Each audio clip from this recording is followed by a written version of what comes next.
अस्सलाम वालेकुम फ्रेंड्स, कैसे हैं आप सब। आई होप आप लोग खैरियत से होंगे और मज़े में होंगे। आप सबसे रिक्वेस्ट है कि प्लीज़ प्लीज़ मेरे चैनल को ज़रूर सब्सक्राइब करें, बेल आइकन के बटन को भी प्रेस किया करें ताकि मैं जो भी वीडियो अपलोड करूं तो वो उसकी नोटिफिकेशन आपको मिल जाए। तो आप सबसे कहना था कि अगर आप लोगों को अपनी मर्ज़ी का या अपनी पसंद से भी कोई नावल पढ़ना चाहें तो मैंने एक पोस्ट की है, अभी की है थोड़ी देर पहले ही, तो आप ना उसके कमेंट में अपनी पसंद के नावल को मेंशन कर सकते हैं, उसका नाम। तो मैं नेक्स्ट मतलब कमेंट को ना देखते हुए वन बाय वन सबके जो भी नावल होंगे ना वो रोज़ का रोज़ मैं अपलोड कर दूँगी, ठीक है। तो आप सबसे इस तरह आप अपनी मर्ज़ी का नावल भी पढ़ सकेंगे, सुन सकेंगे। तो आप सब ने प्लीज़ चैनल को ज़रूर सब्सक्राइब करना है, वीडियो को भी लाइक करना है। तो आज मैं आपके साथ जो नावल शेयर करने लगी हूँ उसका नाम है तुम लाज रखना दिल की। नशे बतूल ने लिखा है, बहुत ही अच्छा नावल है और रोमांटिक नावल है, ठीक है। तो चलो अब बढ़ते हैं नावल की तरफ। मेरी बात गौर से सुन लें, आप सुन लें। आप हरगिज़ मेरे साथ ज़बरदस्ती नहीं कर सकती अम्मी। आपके सो कॉल्ड भाई की इस मोटी अनपढ़ जाहिल से मैं शादी नहीं कर सकता। आखिर बात सारी ज़िंदगी की है। अयान ने गुस्से से खड़े होते हुए कहा, तुम्हें किसने कह दिया कि वो मोटी और अनपढ़ है। नूर बेगम ने नागवारी से बेटे को देखा। अगर है भी तो तुम्हारी तरबियत मैंने इस तरह नहीं की कि तुम इसकी ज़ात में से कमियां निकालो।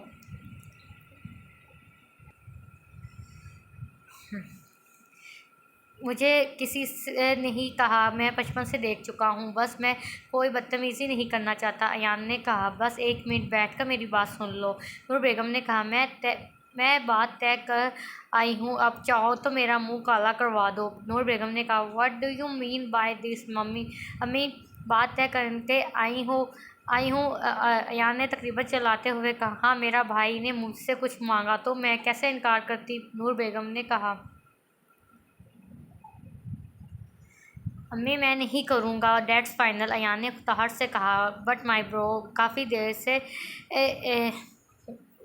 से माओ ब्याही की बहस सुनता हनी बोला, मेरा शादी को लेकर एक अलग इमेज है। मैं लाइफ को मूव इन करना चाहता हूँ, ना कि इस पेंडू से शादी।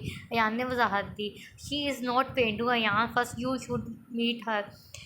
नूर बेगम ने समझाने की कोशिश की, हाँ तो हनी की कर दें पर मुझे बख्श दें। आप अगर आपने ज़बरदस्ती करने की कोशिश की तो मैं घर छोड़ दूँगा। मैं क्यों? हनी हैरानी से बोला, मैंने अभी एमबीए करना है, वैसे भी मुझे स्कॉलरशिप मिल चुकी है। So you know that I am going to UK, so I can't afford my any marriage life. जो भी है पर मुझे नहीं करनी। खुदा हाफिज़। अयान गाड़ी की चाबी उठाकर निकल गया। नूर बेगम सर पकड़कर सोफे पर गिर सी गई। हीरे हीरे बेटा किधर है तू? आई बाबा, हीरा ने आवाज़ दी। बेटा किधर थी? आज कुछ लेट आई। अहमद साहब ने किचन में दाखिल होते कहा, अरे आप इधर क्यों आ गए? मैं आ रही थी ना। अहमद साहब हंसने लगे, जी जी बिट्टू, मैं किचन में नहीं आ सकता, जब से इंतज़ार कर रहा था। जी बाबा, हॉस्पिटल में इमरजेंसी थी तभी लेट हो गई, हीरा ने जवाब दिया। ओह अच्छा, फ़ोन भी आज घर छोड़ गई थी? अहमद साहब ने एक और सवाल पूछा। जी जी बाबा, जल्दी जल्दी भूल गई थी, हीरा ने बाबा के गले लगते कहा। आइए खाना खाते हैं, बहुत भूख लगी है। चलो बिट्टू, दोनों चलते टेबल तक आए। हीरा ने खाना लगाया और हल्की गपशप में खाना खाया। अचानक अहमद साहब ने अचानक कहा, बिट्टू क्या तुम्हारी नूर आंटी याद है? तो मेरी कज़न। जी बाबा, हल्का हल्का याद है। क्यों, क्या हुआ उन्हें? अहमद साहब ने कहा, वो तुम्हारा रिश्ता मांगने आई थी। तुम बताओ, तुम्हारी क्या मर्ज़ी है? मैं बिल्कुल नहीं सुनूंगा कि मैं आपको छोड़कर नहीं जा सकती। भला भला। हीरा हंसी, जी बिल्कुल ठीक कहा। हीरा। अहमद साहब नाराज़ हुए, मैंने तुम्हारी हर ख्वाहिश पूरी की, तुम अब अपने घर की हो जाओ तो मैं सुकून से मरूंगा। बाबा आपको कुछ नहीं होगा, मैं आपका इलाज करवा रही हूँ ना। हीरा ने बेबसी से कहा, हीरा बेटा मेरी खुशी की खातर प्लीज़, अगर कोई और पसंद है तो मैं उससे करवा देता हूँ, मैंने कभी बाप बनकर नहीं पाला। हीरा बेबसी से बोली, बाबा मुझे कोई नहीं पसंद, मुझे बस आपकी खुशी अजीज़ है, पर पहले आपका इलाज होगा। मेरा इलाज तुम्हारी हाँ सुन के होगा, वरना मरने दो मुझे। अहमद साहब जाते हुए बोले, बाबा जैसे आपकी खुशी, आप नाराज़ मत हों प्लीज़। ओहो ओहो ओहो, वर्ड संडे की शादी हो रही है। ओहो, संडे की शादी हो रही है। अजमीर ने आते हुए कहा, तुम कब आए? जब अब्बा तुम्हें ब्लैकमेल कर रहे थे। इस वे तेरी बीवी ने आने दिया? हिरा ने पूछा। इससे पूछकर कौन आया है? बड़ी बात अज़ू। बिट्टू, अगर तुम्हें लड़के से मिलना हो तो बता देना, अहमद साहब कहते हुए अपने कमरे में चले गए। मोटू क्या होगा इस बेचारे का? अज़ू ने कहा। वही जो मंजूर खुदा को होगा। और मोटी कब हूँ मैं? हाँ, बचपन में तो थी ना, अजमीर ने कहा। चलो खाना खा लो, फिर शायद तुम्हें ना मिले। हीरा मजाक उड़ाते हुए अपने कमरे में चली गई। हनी अभी जिम से आया था तो बात लेकर निकला तो नूर बेगम को कमरे में पाया। आम अमू जान, आज जान मेरे रूम में कैसे? हनी कहता हुआ अपनी शर्ट निकालने लगा। नूर ने बेटे को देखा। 6 फुट से निकलता कद, साफ रंग जम की वजह से चौड़ा खूबसूरती जिस्म, शहद के रंग की आंखें, जिसकी वजह से सब उसे हनी बुलाते थे, जबकि असल नाम रकन था। उन्होंने दिल में नज़र उतारी। हनी, आपकी कोई गर्लफ्रेंड है? नूर ने जवाब सवाल किया। हाँ अम्मू, आपको लगता है कि मैं किसी लड़की से दोस्ती कर सकता हूँ? हनी ने हंसते हुए जवाब दिया। मेरा बेटा इतना हैंडसम है, कौन लड़की इग्नोर कर सकती है? नो अम्मू, अभी नहीं, अभी पढ़कर बाबा के साथ बिजनेस सेटल करना है। बेटा, मैं शादी की बात करने आई थी। मेरे हाथ जोड़े, देख लो, तुम मत इनकार करना, मेरी इज्जत रख लो प्लीज़ बेटा। नूर बेगम अब रोने लगी थी। अम्मू जान, रो नहीं आप। हनी बेबस हुआ। प्लीज़, अयान ने मेरा मान तोड़ दिया, तुम इलाज रख लो। अम्मू जान, मेरी स्टडी, मैं अभी शादी नहीं कर सकता, तुम सिर्फ निकाह कर लो, शादी जब तुम कहो। अम्मू प्लीज़ रकन, हाँ या ना? नूर बेगम ने बेबसी से पूछा। ठीक है अम्मू, लेकिन सिर्फ निकाह, हनी ने बेबसी होते हुए कहा। जीते रहो, नूर बेगम ने खुशी से कहा। अयान ने जब सुना कि हनी शादी कर रहा है इस मोटी से तो खुश हुआ। ज़िंदगी में हर जगह हनी को बढ़ती मिलती। ये नहीं कि अयान बदसूरत था, लेकिन यहाँ हनी होता उसकी ज़ात मानत पड़ जाती। अयान के दिल में हनी के लिए हसरत सा था।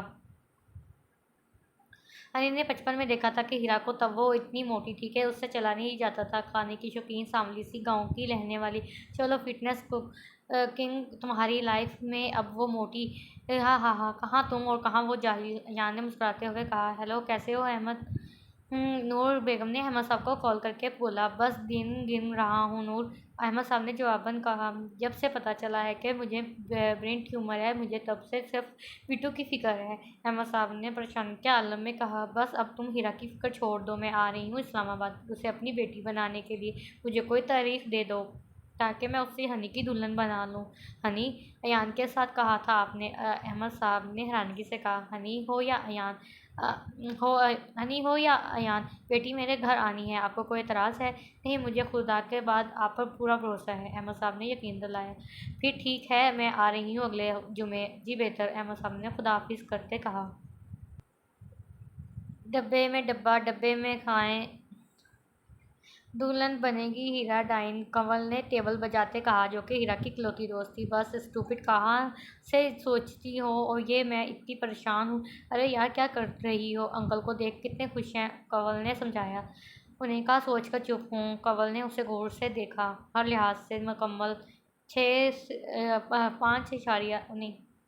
5 फीट 6 इंच कद, साफ रंग, मोटी काली आंखें जो काजल से भरपूर थीं, बुरे बाल, ना ज़्यादा पतली ना मोटी, जो भी उसे देखता रक्श करता। हीरा, वो बहुत खुशकिस्मत है कि तुम उसे मिल रही हो। इंशाल्लाह कदर करेगा तुम्हारी। तुम दिल ना छोटा करो, अगर कुछ बोलेगा तो लगा ना एक। तुमने कराटे किस लिए सीखे हैं? कंवल की बात सुनकर हीरा हंसने लगी। और बताओ जीजू कैसे हैं?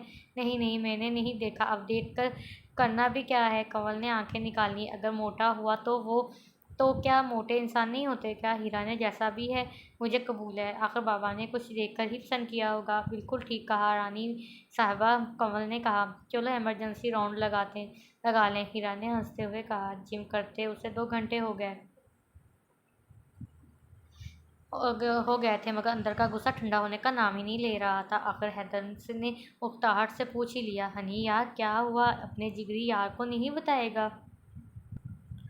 यार घर वाले शादी का बोल रहे हैं, मैं अभी फ्यूचर पर फोकस करना चाहता हूँ। हनी ने परेशानी की वजह बताई। यार लड़की की टेंशन ना लो, आंटी ने कुछ सोच समझ कर ही पसंद की होगी, और पैसे की टेंशन क्यों लेता है? अंकल का बिजनेस कम है, जो तूने भी दौलत कमानी है, दुनिया की हर आइश है तेरे पास, और रोता तू फ्यूचर को है।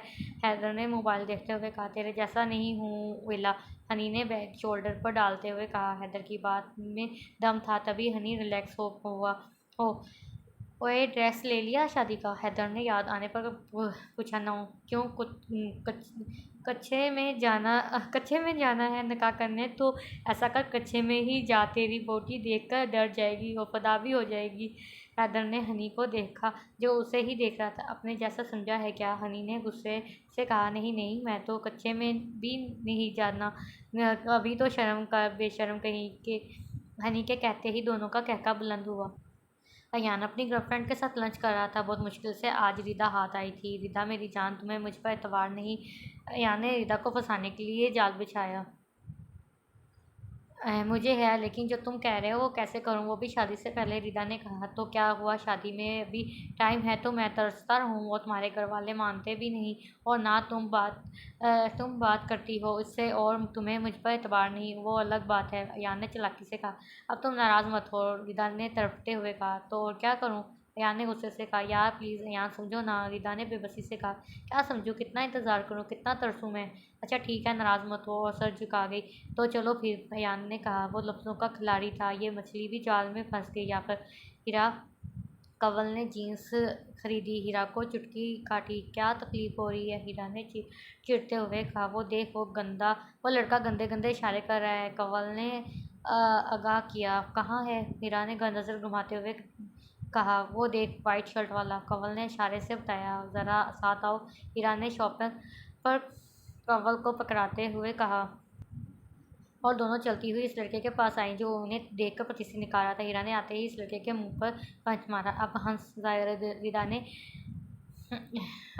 रिदा ने इस लड़के को कॉलर पकड़ते हुए कहा। बाजी, इस लड़के ने डरते हुए कहा। अब बाजी तब क्या लगती थी जब गंदे गंदे इशारे कर रहे थे? हीरा ने गुस्से से एक और थप्पड़ रसद किया। माफ़ कर दीजिएगा बाजी, प्लीज़ छोड़ दें, लड़के ने रहम की दरख्वास्त की। यार छोड़ दे, बेचारे को डर गया है, बेचारा बच्चा, कंवल ने हीरा को कहा, और उसे पकड़ती बाहर आई। अहमद, आप यहाँ क्यों?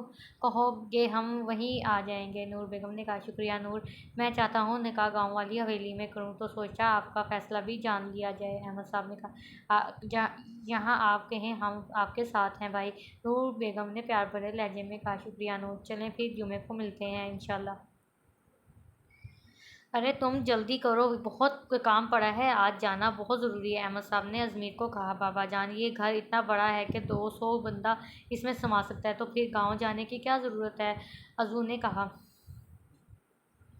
बेटा जी, मैं अपने बाप का इकलौता बेटा हूँ। वो हवेली मैंने अम्मा जान की वफ़ात के बाद छोड़ी थी तुम लोगों के लिए, ताकि तुम लोग कुछ बन जाओ, लेकिन तुम्हें बाप का बनने का ज़्यादा शौक था, वरना तुम्हारी शादी भी वहीं पर होती। अहमद साहब ने कहा। अब बात समझ आ गई, तो काम कर लो थोड़ा यान, थोड़ा, या सिर्फ बीवी के कामों के लिए हो? अहमद साहब ने मुस्कुराते हुए कहा। बाबा जान, अब इंसल्ट तो ना करें, अजू ने मुँह बसोड़ते हुए कहा। मोटू ने नहीं जा रही हमारे साथ? अजमीर ने कहा। नहीं, उसको छुट्टी नहीं मिली, कह रही है सीधा आ जाएगी, उनका करके अभी उसने मरी कैंप के लिए निकलना है। हाँ, अहमद साहब ने वजाहत दी। हम पहले जाकर इंतजाम देख लेंगे, और एक हिस्सा लड़के वालों के लिए साफ़ करवा देंगे। वो लोग जुमेरात को आ जाएंगे, उनके रहने के इंतजामात में कोई कमी नहीं आनी चाहिए। अहमद साहब ने कहा। जी बाबा, आपको शिकायत का मौका नहीं मिलेगा, अजमीर ने यकीन दिलाया। Honey oh honey, give me honey money, honey honey. Haider, जो कि हनी के साथ शॉपिंग करने आया था, अचानक बोला। क्यों, तेरा क्रेडिट कार्ड अंकल ने ले लिया है? हनी ने सवालिया नज़रों से पूछा। नहीं ओए, उनकी ये मजाल के हैदर का क्रेडिट कार्ड ले। हैदर फ़क्र से बोला। तो फिर मुझसे क्यों मांग रहा है? हनी ने हैदर को देखते हुए कहा। अरे वो आंटी ने कहा था कि भाभी के लिए तेरी तरफ से गिफ्ट ले लूँ, तुझे लड़कियों की शॉपिंग के बारे में नहीं पता। हैदर ने वजाहत दी। तो अपने पैसों से ले ले, बरकत पड़ेगी। हनी ने मजाक किया। तो ऐसा कर, शादी भी मेरी करवा दे, हैदर ने गुस्से से कहा। अच्छा ठीक है, बताओ क्या लोगे मेरी बीवी के लिए? हनी ने सवालिया नज़रों से कहा। डायमंड सेट, हैदर ने आगाह किया। बहुत अच्छे, अभी से डायमंड सेट दिया तो बाद में तारे तोड़ के लाने को कहेगी, वो भी ला के देना, हनी ने कहा। अरे नकाब भी मैं कर लूँ? हैदर ने कहा। कर ले, हनी ने हंसते हुए कहा। अरे लड़के, शर्म ना आई तुझे? हैदर ने लड़ाकी औरतों की तरह कहा। चलो लड़ो मत अंकल, हनी ने कहा। हाँ चलो, हैदर ने कहा और फिर याद आने पर बोला, अंकल तूने मुझे अंकल कहा? अबे रुक खमर। हैदर ने हनी को देखा और जो फौरन भाग गया था। हिरा सर पकड़कर स्टाफ रूम में बैठी थी। क्या हुआ? कंवल ने पूछा। गला खराब, हिरा मर्दाना आवाज़ में बोली। हाँ हाँ हाँ, क्या कल तेरा निकाह और आज और आदमी वाली आवाज़? हीरा, कंवल ने हंसते हुए कहा। हंस ले, हीरा ने कहा। कल मौलवी साहब को क्या कहेगी? कबूल है कंवल मर्दाना आवाज़ निकालती हुई बोली। कंवल की बच्ची ना तंग कर, हीरा गुस्से से बोली। यार अपने बंदे से कुछ ना कहना, ये ना हो कि वो तुम्हारी मर्दाना आवाज़ सुनकर भागता हुआ मर्द से निकाह हो रहा है।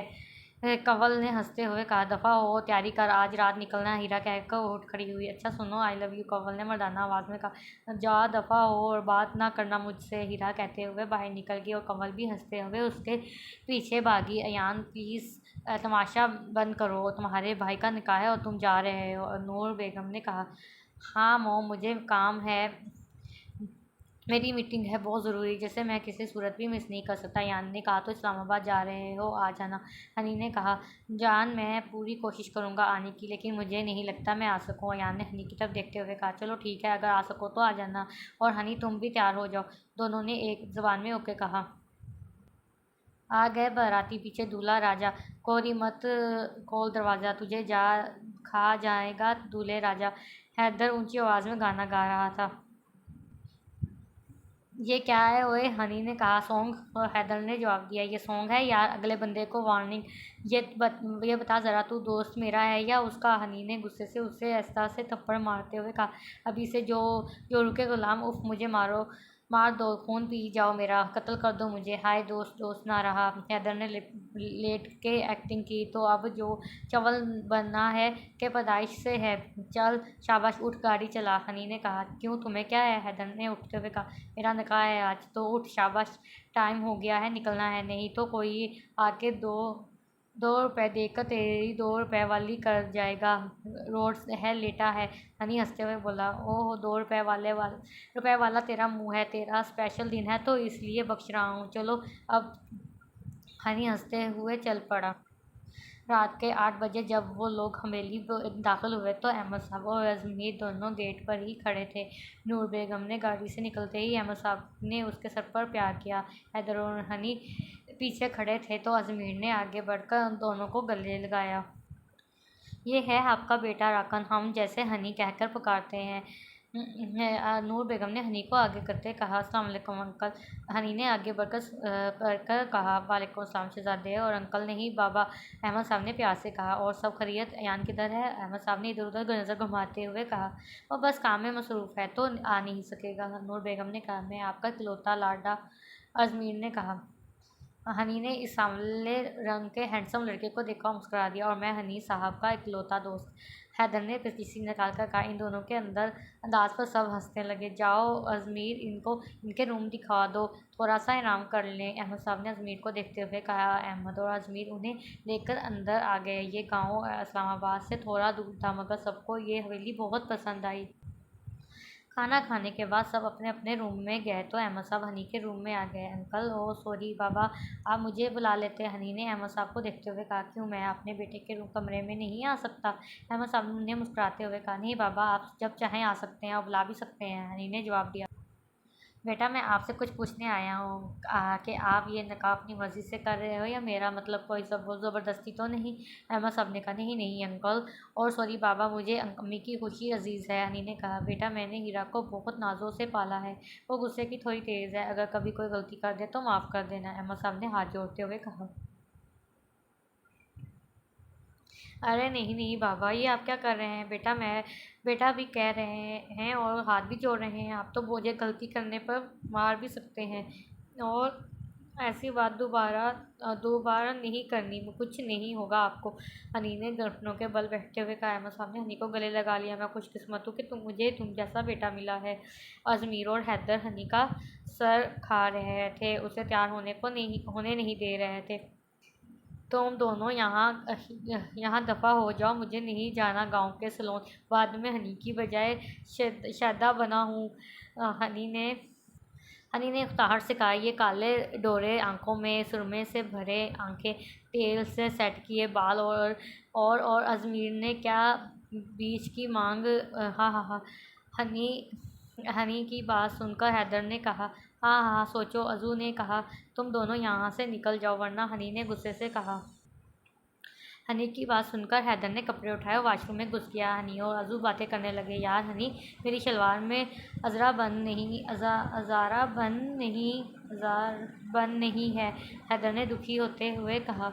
ये ले मेरी बेल्ट बांध ले, अगर नहीं तो अजू इसे पत्ते ला दे, वो बांध ले। हनी ने अपनी बेल्ट उछालते हुए कहा। क्यों, तुम दोनों ने पूरे गाँव में मेरी इज्जत नीलाम करनी है? हैदर ने मासूमियत से कहा। क्यों, मुझे तो बहुत मशवरे दिए थे। अब ऐसा कच्चा पहन ले कमीज़ के नीचे से। हनी कहकर अजमीर के साथ बाहर निकल गया और हैदर दांत पीस कर रह गया। हवेली का ये हिस्सा अलग था। यहाँ मेहमान ठहरे थे। हीरा रात को 2 बजे हवेली पहुँची। तुम अबाने से मिलकर सो गई। 12 बजे के करीब कामवाली उठा के गई कि तैयार हो जाएंगे। शहर से पार्लर वाली आ गई है, जो खास बाबा ने उसके लिए बुलवाई थी। हीरा उठकर मेज़ तक आई। हीरा अचानक चलाई। क्या हुआ? कंवल उसकी तरफ बढ़ी। हीरा ने अपना चेहरा कंवल की जानब किया। हीरा की आंख सूज चुकी थी। शायद कोई जानवर काट गया था। ओहो, ये क्या हुआ? कंवल बेसाख्ता हंसी। कोई चुंटी काट गई शायद। आज निकाह है और कोई मेडिसिन भी नहीं है जो सूजन कम कर सके। चीख की आवाज़ सुनकर अहमद साहब आए और साथ ही नूर बेगम, जो निकाह का जोड़ा देने आई थी। क्या हुआ? अहमद साहब ने परेशानी से पूछा। बाबा देखो, ये क्या हो गया? अब मैं निकाह में क्या करूँगी? हीरा ने मुड़कर अपनी एक आंख बंद आंख की तरफ इशारा करते हुए कहा। कोई बात नहीं बेटा, तुम घूंघट निकाल लेना। और ये तुम्हारी आवाज़ को क्या हुआ? नूर बेगम ने कहा। आंटी, वो गला ख़राब हो गया। हीरा ने घबरा कर कहा। मेडिसिन ली? अहमद साहब ने पूछा। जी बाबा, हीरा ने जवाब दिया। चलो तैयार हो जाओ और घूंघट निकाल लेना और रोना नहीं, ओके? नूर बेगम ने प्यार से कहा। जी आंटी। हीरा ने सर झुका दिया। अहमद साहब और नूर बेगम दोनों कमरे से निकल गए। अजमीर हीरा को देखने कमरे में आया तो उसकी सूजी हुई आंख देखकर कंवल के पास बैठकर गिर गया और फिर कंवल और अजमीर दोनों हंसने लगे। यार, तू बिल्कुल मक्खी लग रही हो। पहले आंख कम मोटी थी जो, और सुझा ली। अजमीर ने हंसते हुए कहा। हीरा बस मुंह फुलाकर रह गई। अब तो फ़ोटो कैसे बनवाएगी? अजमीर ने फिर तेज तंज किया। यार प्लीज़ फ़ोटोग्राफ़र को वापस भेज दो। हीरा ने लजा की। तुम्हें नहीं बनानी तो ना बनाओ, मगर हमें तो बनवाने दो। लड़की अजू, बिल्कुल मना नहीं करना। तू घूंघट में रहना, हम कह देंगे कि दुल्हन थोड़ी शर्मीली है। कंवल ने कहा। सुन, टेंशन मत ले यार, तेरा दूल्हा बड़ा हैंडसम है। अजू ने अपने साथ ली गई सेल्फी दिखाए। हाँ यार, ये तो वाकई ही हैंडसम है, कंवल ने कहा। मुझे भी तो दिखाओ दो जालमो, हीरा ने गुस्से से कहा। अजू अभी दिखाने ही लगा था कि ब्यूटिशियन आ गई। अजू और कंवल दोनों ही बाहर निकल गए। वो दुल्हन बनी बहुत ही खूबसूरत लग रही थी। उसने ऑफ वाइट कलर का लहंगा पहना हुआ था, जिसके ऊपर सिल्वर और रॉयल ब्लू कलर का काफ़ी चार्म हुआ था। आंखें सूजी होने के बावजूद बहुत प्यारी लग रही थी, क्योंकि उसके ऊपर बहुत सारा ग्लिटर लगाया था जो अलग ही चमक धमक कर रहा था। माशाल्लाह, अहमद साहब ने कमरे में आते हुए कहा। आज तो मेरी बेटी फूल लग रही है। तेरी माँ होती तो तेरी बलाएं लेती, ना थकती। अहमद साहब ने कहा। बाबा, हीरा और आंसी हुई। अरे रोना नहीं बच्चे, वरना सारा मेकअप ख़राब हो जाएगा, अहमद साहब ने उससे गले लगाते हुए कहा। अजू ने अंदर आते कहा। मौलवी साहब आ गए हैं, आप आ जाएं। अच्छा बेटा चलो, अहमद साहब ने कहा और साथ ही सब निकल गए। हनी ब्लैक पैंट कोट में मलबूस था और पहले इससे ज़्यादा हैंडसम लग रहा था। पूरा गांव दुल्हन की तरह जगमग कर रहा था। हर कोई अहमद साहब के दामाद को देखने आ रहा था। जो भी देखता हीरा की किस्मत पर अफसोस करता। अजमीर ने हनी को स्टेज पर बैठा दिया था और हैदर भी उसके साथ था। हनी कहीं से नहीं लग रहा था कि गाँव में निकाह हो रहा है। हैदर ने हनी के कान के पास जाकर कहा। हाँ यार, मैं भी देख रहा हूँ, काफ़ी तरक्की हो गई है यहाँ, हनी ने कहा और साथ ही मौलवी साहब के आने पर सीधा होकर बैठे। हीरा और हनी के निकाह कबूल करने पर हर तरफ मुबारकबाद का शोर था। इन करते हुए दोनों नफूस का दिल अजीब तरीके से धड़का। शायद ये खुदा की तरफ से था कि दोनों एक दूसरे को बिना देखे एक दूसरे के साथ बंधे गए थे। लेकिन आने वाला वक़्त प्यार भी डालता तो ज़ख्म भी खूब देता। अब कौन जाने के आने वाला वक़्त में कौन किसका से मोहब्बत करता और कौन नफ़रत करता। निकाह के बाद हीरा को हनी के साथ बैठाने के लिए कमल उसे लेकर आ रही थी। हीरा एक आँख से देखते हुए बड़ी मुश्किल से चल रही थी। यार हीरा, मैं तेरा बंदा हूँ जो मुझे पकड़ कर चल रही हो, कमल ने कहा। यार नज़र नहीं आ रहा नेट की वजह से, हीरा ने कहा। हीरा अब स्टेज के पास खड़ी थी क्योंकि स्टेज का स्टेप छोटा था और उसे लहंगे के साथ चढ़ने में मुश्किल हो रही थी। हीरा चढ़ने लगी मगर चढ़ा नहीं गया तो वापस उतर गई। क्या हुआ? हैदर ने कहा। स्टेज का स्टेप छोटा है हीरा, उसे चढ़ा नहीं जा रहा। कंवल ने हैदर को देखते हुए कहा। तो अब नूर बेगम परेशान हुई। हैदर ने हनी को देखा और इशारा किया। हनी ने इशारा समझते हुए कहा, नो आंटी, हनी को बुला लें। इतना जिम कब काम आएगा? हैदर ने नूर बेगम को आहिस्ता से कहा। नूर बेगम ने भी हनी को इशारा किया। लाइट्स ऑफ की वजह से कोई भी उनके इशारे नहीं देख पाया। कमर तो रवाने का मेरी ये लड़का, हनी ने हैदर को गुस्से से देखते हुए कहा। मुँह में बोला और फिर चलकर हीरा के पास आया। उसे देखकर तो मानो हीरा का दिल धड़कना ही भूल गया। हनी ने आगे बढ़कर हीरा को गुड़िया की तरह उठाया और हर तरफ सीटियाँ बजाने लगी। फोटोग्राफर भी हरकत में हनी चलने लगा तो साथ ही जो उन पर लाइट्स थी वो भी ऑफ हो गई। हीरा ने घबराकर हनी का कॉलर पकड़ लिया। एकदम सॉन्ग लगा और ब्लू लाइट उन पर पड़ी। जन्म जन्म साथ चलना यूं, कसम तुम्हें कसम, आके मिलना यही एक जान है, भले दो बदन हो जुदा, मेरी होके हमेशा ही रहना, कभी ना कहना अलविदा। हनी हीरा को लेकर स्टेज पर आया और नीचे उतार दिया। हनी को अजीब सी फीलिंग आ रही थी। वो आज तक किसी लड़की के इतना करीब हो तो दूर की बात किसी से बात नहीं की थी। अस्सलाम वालेकुम, हनी ने कहा। हीरा ने सर ही हिलाया। आप इतना गर्म क्यों हैं, बुखार है क्या? हनी ने उस मोम की गुड़िया को देखा और सोचा, ऐसे ही सब कह रहे थे कि मोटिया, ये तो आराम से उठाई गई, सारा वजन तो कपड़ों का था। हिला दिया। हनी को अजीब लगा। जवाब तो दो। हीरा इसलिए नहीं बोल रही थी क्योंकि उसका आवाज़ जिन्नों जैसी हो गई थी। हनी फिर दूसरे मेहमानों के साथ बातें करने लगा। अब स्टेज से वापस उतरने की बारी थी तो हीरा ने कंवल को कहा, जीजू अब आप ही अपनी वाइफ को कमरे तक छोड़ कर आएँ। फिर हनी ने हीरा को उठाया और कमरे तक कंवल की गाइड करने पर ले आया। अब मेडिसिन ले लें, बुखार ज़्यादा है आपको? हनी ने कहा। जी। आपकी आवाज़ को क्या हुआ? हनी ने परेशानी से पूछा। गला ख़राब है तो इस वजह से ही बुखार है, हीरा ने दुपट्टा मुंह के आगे करते हुए कहा। और फिर आप आराम करें। हनी ने गौर से देखा। साफ दिखाई तो नहीं दिया मगर इतना पता चल गया कि वो एक खूबसूरत लड़की है। हनी चल पड़ा और दरवाजे के करीब रुका और बोला, सुनो, अच्छी लग रही हो। हीरा ने तो शर्म से सर ही ना उठाया। रात को हनी लेटा तो अपनी ही कफ़ियत पर हैरान था। हीरा के बारे में सोचना और उसकी फ़िक्र करना, ये मुझे क्या होता जा रहा है? अभी तो उसे देखा भी नहीं तो ये सब नहीं तो उसके लिए पागल हो रहा है। अगर हो भी तो कौन सी खैर है, अपनी ही बीवी है। हनी ने खुद कलामी की। इधर हीरा हनी को दिल दे बैठी। नींद दोनों को कहाँ आनी थी। अजू और हैदर पिज़्ज़ा खा रहे थे कि उनके पास से बिल्ली गुजरी तो हैदर डर कर पीछे हुआ। तुम बिल्ली से डरते हो? अजू ने पूछा। नहीं यार, असली डर तो कुत्ते से लगता है। अब कौन इतने टीके लगवाए? हैदर ने कहा। तुम्हें पता है मुझे किससे डर लगता है? अजू ने कहा। हाँ बोलो, हैदर ने कहा। असल डर तो बीवी से लगता है, अजू ने कहा। हैदर और अजू दोनों हंसने लगे। रात को हनी लेटा तो अपनी ही कफ़ियत पर हैरान था। हीरा के बारे में सोचना, उसकी फिक्र करना, ये मुझे क्या होता जा रहा है? अभी तो उसे देखा भी नहीं तो ये सब। हनी तो उसके लिए पागल हो रहा था। अगर हो भी तो कौन सी वो गैर है, अपनी ही बीवी है। हनी ने खुद कलामी की। इधर हीरा हनी को दे बैठी। नींद दोनों की को कहाँ आनी थी। सुबह फजर की नमाज अदा करके हीरा और कंवल मरी के लिए निकल गई थी। इस गांव से मरी तक का रास्ता आधे घंटे का था मगर रश की वजह से उन्हें 2 घंटे लगे। अच्छा अहमद, अब हमें भी इजाज़त है, हमारी बेटी अब अमानत है आपके पास। हनी कल जा रहा है अपनी स्टडी के लिए, उसके आते ही हम अपनी बेटी को ले जाएंगे, नूर बेगम ने अहमद साहब से कहा। हनी इधर उधर हीरा को ढूंढ रहा था। हमारी बेटी कहाँ है, हम इससे मिल के जाएँ? हनी की बात आखिर नूर बेगम ने अदा की। वो तो सुबह ही हॉस्पिटल के लिए रवाना हो गई, अहमद साहब ने कहा। हनी थोड़ा मायूस हुआ और साथ ही परेशान भी कि इतनी सुबह वो हॉस्पिटलाइज।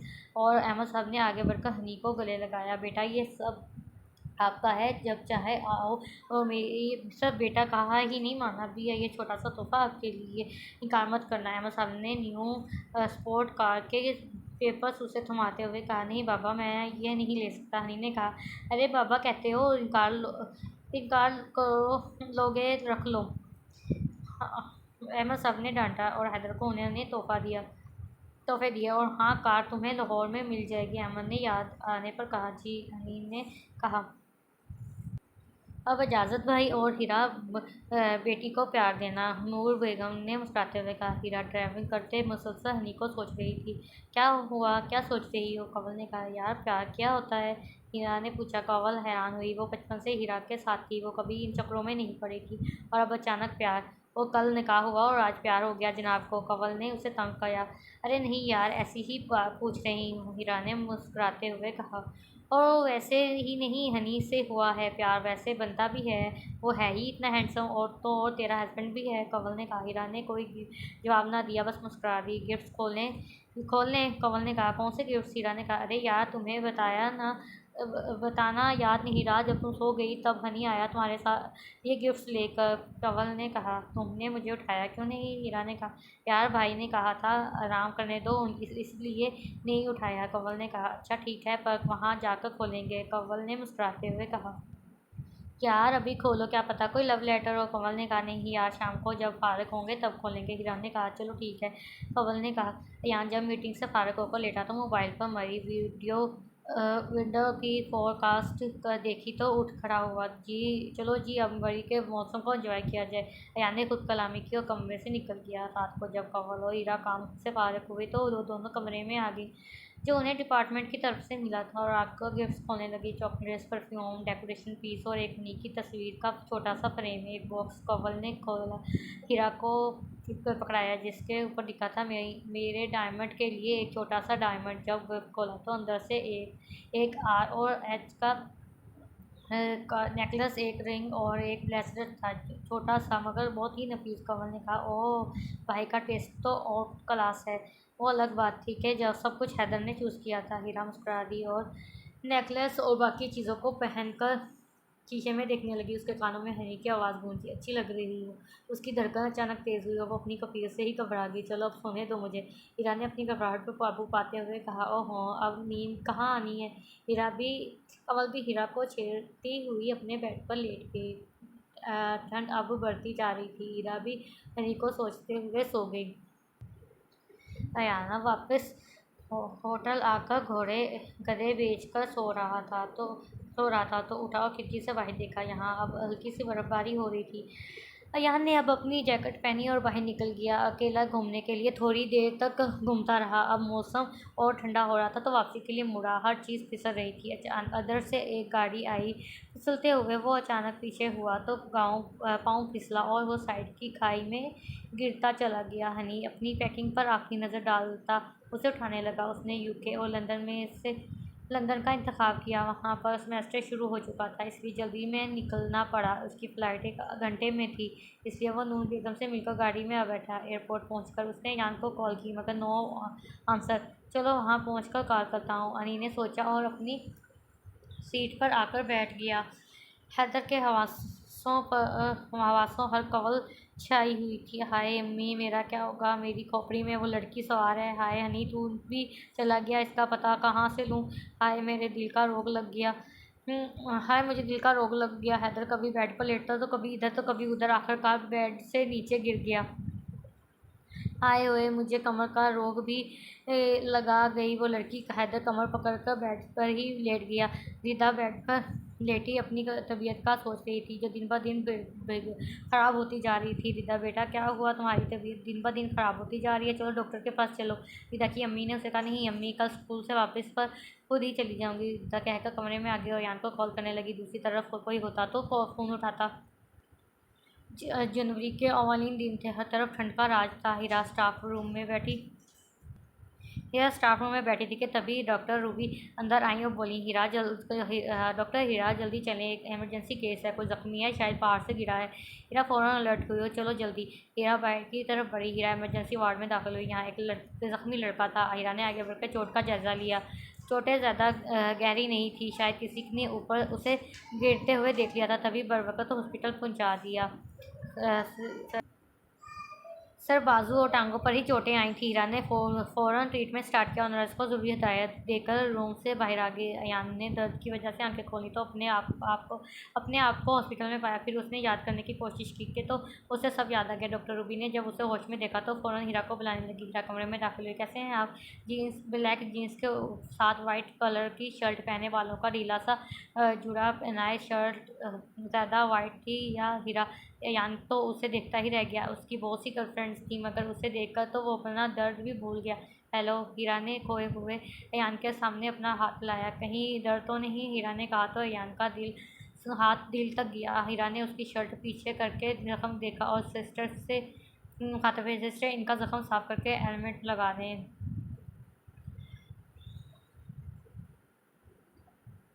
हीरा सिस्टर को हदायत देकर रूम से बाहर निकल गया। अयान को उसके ठंडे हाथ अभी तक महसूस हो रहे थे। उसने सिस्टर से हीरा का नाम पूछा। सिस्टर जख्म साफ करने लगी तो अयान ने उसे रोक लिया। वो हीरा का लफ्ज़ खोना नहीं चाहता था। दर्द की वजह से सिस्टर ने उसे इंजेक्शन दे दिया। वो नींद की वादी में सो गया। अगले दिन कंवल की ड्यूटी थी। कंवल ने चेकअप किया। शाम तक आप जा सकते हैं, जख्म ज़्यादा गहरे नहीं हैं, मगर फिर भी एहतियात करनी पड़ेगी। हीरा के बजाय कंवल को देखकर उसका दिल खटा हुआ बेदिली से लेटा रहा। आखिरकार उसने अपनी एक दोस्त को फ़ोन किया और उससे मरी बुला लिया, क्योंकि वो हीरा का पता लगवाने बिना यहाँ से जाना नहीं चाहता था। हफ्ते बाद थोड़ा चलने के काबिल हुआ तो हॉस्पिटल से हीरा का पता लगवाया। वो चुपचाप हीरा का पीछा करता। एक दिन हीरा जब वापसी के लिए निकली तो रास्ते में उसे एक लड़के ने सीटी मारी। हीरा ने हैंड फ्री लगाई हुई थी तो उसे पता ना चला। यानी ने इस लड़के को इशारा से साइड पर बुलाया और उसकी खूब धुलाई की। फिर जब थक गया तो वापस होटल आ गया। होटल आते ही मामा को कॉल आ गई, जो उसे घर बुला रही थी। मामा, मैं अभी नहीं आ सकता, यान ने कहा। हमारे ऑफिस से बार बार कॉल्स आ रही हैं। मिस्टर हमदानी तुम्हारे साथ डील करना चाहते हैं। बस मैंने तो कुछ नहीं सुनना, तुम वापस आ रहे हो। नूर बेगम ने कहा। तो बेचारा और क्या करता, वे दीदी से हाँ कर बैठा और कॉल काट दी। हनी ने जाते ही पढ़ाई स्टार्ट कर दी। सच बचाने का भी टाइम नहीं था। हनी लाइब्रेरी में बैठा था तो तभी वहाँ हर उसकी क्लास फेलो मीना आई। मीना काफ़ी बोल्ड लड़की थी। मीना को हनी काफ़ी पसंद आया। मीना एक बिगड़ी लड़की थी, जो भी उसे पसंद आ जाता वो उसका हो जाता, मगर हीना उसे घास भी नहीं डालता था। हेलो राकन, राकन मैं ना बोली। यस, हनी बोला। वो मुझे आपकी हेल्प चाहिए थी नोट्स बनाने में। मीना, आपको मेरी नहीं गूगल की हेल्प चाहिए। खुद अपने काम करें, मुझे और भी काम है। So mind you on business. Honey भी बात मुंह पर मारने वाला इंसान था, कहकर उठ गया। मीना को बहुत मिर्ची लगी। तुम्हें तो मैं अपना बनाकर रहूँगी, ऐसे नहीं तो वैसे।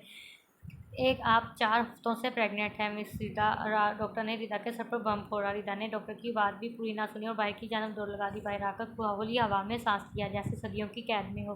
मैंने अपनी इज्जत अपने ही हाथों से बर्बाद कर दी। मेरी माँ, बहन, बाबा, सब उन्हें पता चलेगा तो क्या होगा। अल्लाह, तू ही इज्जत रख। रीता अपने मुँह पर हाथ रख कर सोच रही थी। आगे स्टडी का क्या सोचा है? आगे प्लान करना है या नहीं? 1 महीना रह गया है यहाँ से ख़त्म होने में। कंवल ने हीरा को देखते हुए कहा।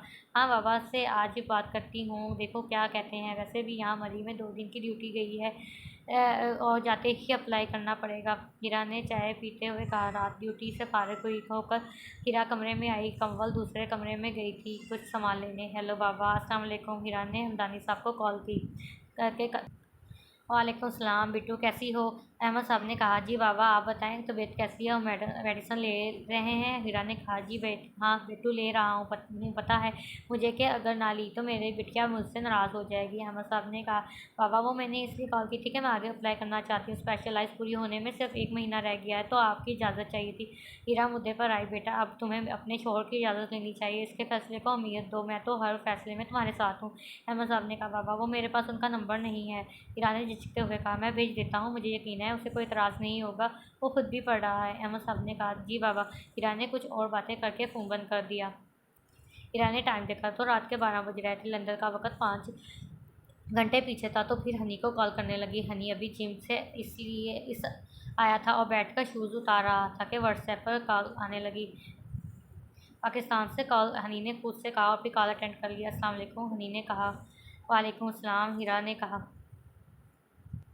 जी आप कौन? हनी किसी लड़की की आवाज़ पर घबरा गया। आप रकन बात कर रहे हैं? हीरा ने कहा जी मैं रकन बात कर रहा हूँ। मैं हीरा। हीरा ने अपनी धड़कन पर काबू पाते कहा हीरा। हनी ने उसका नाम दोहराया। आपको लगता है नकार करके भूल गए हैं आपकी बीवी का नाम हीरा है। हीरा ने नाराज़गी से कहा ओह आप वो मैं एक्सपेक्ट नहीं कर रहा था कि आप कॉल करेंगे। हीरा ने कहा और कैसी हैं आप? गला तो माशाल्लाह आप खूबसूरत आवाज़ निकाल रहा है। हनी ने कहा आप मेरा मजाक उड़ा रहे हैं मेरा।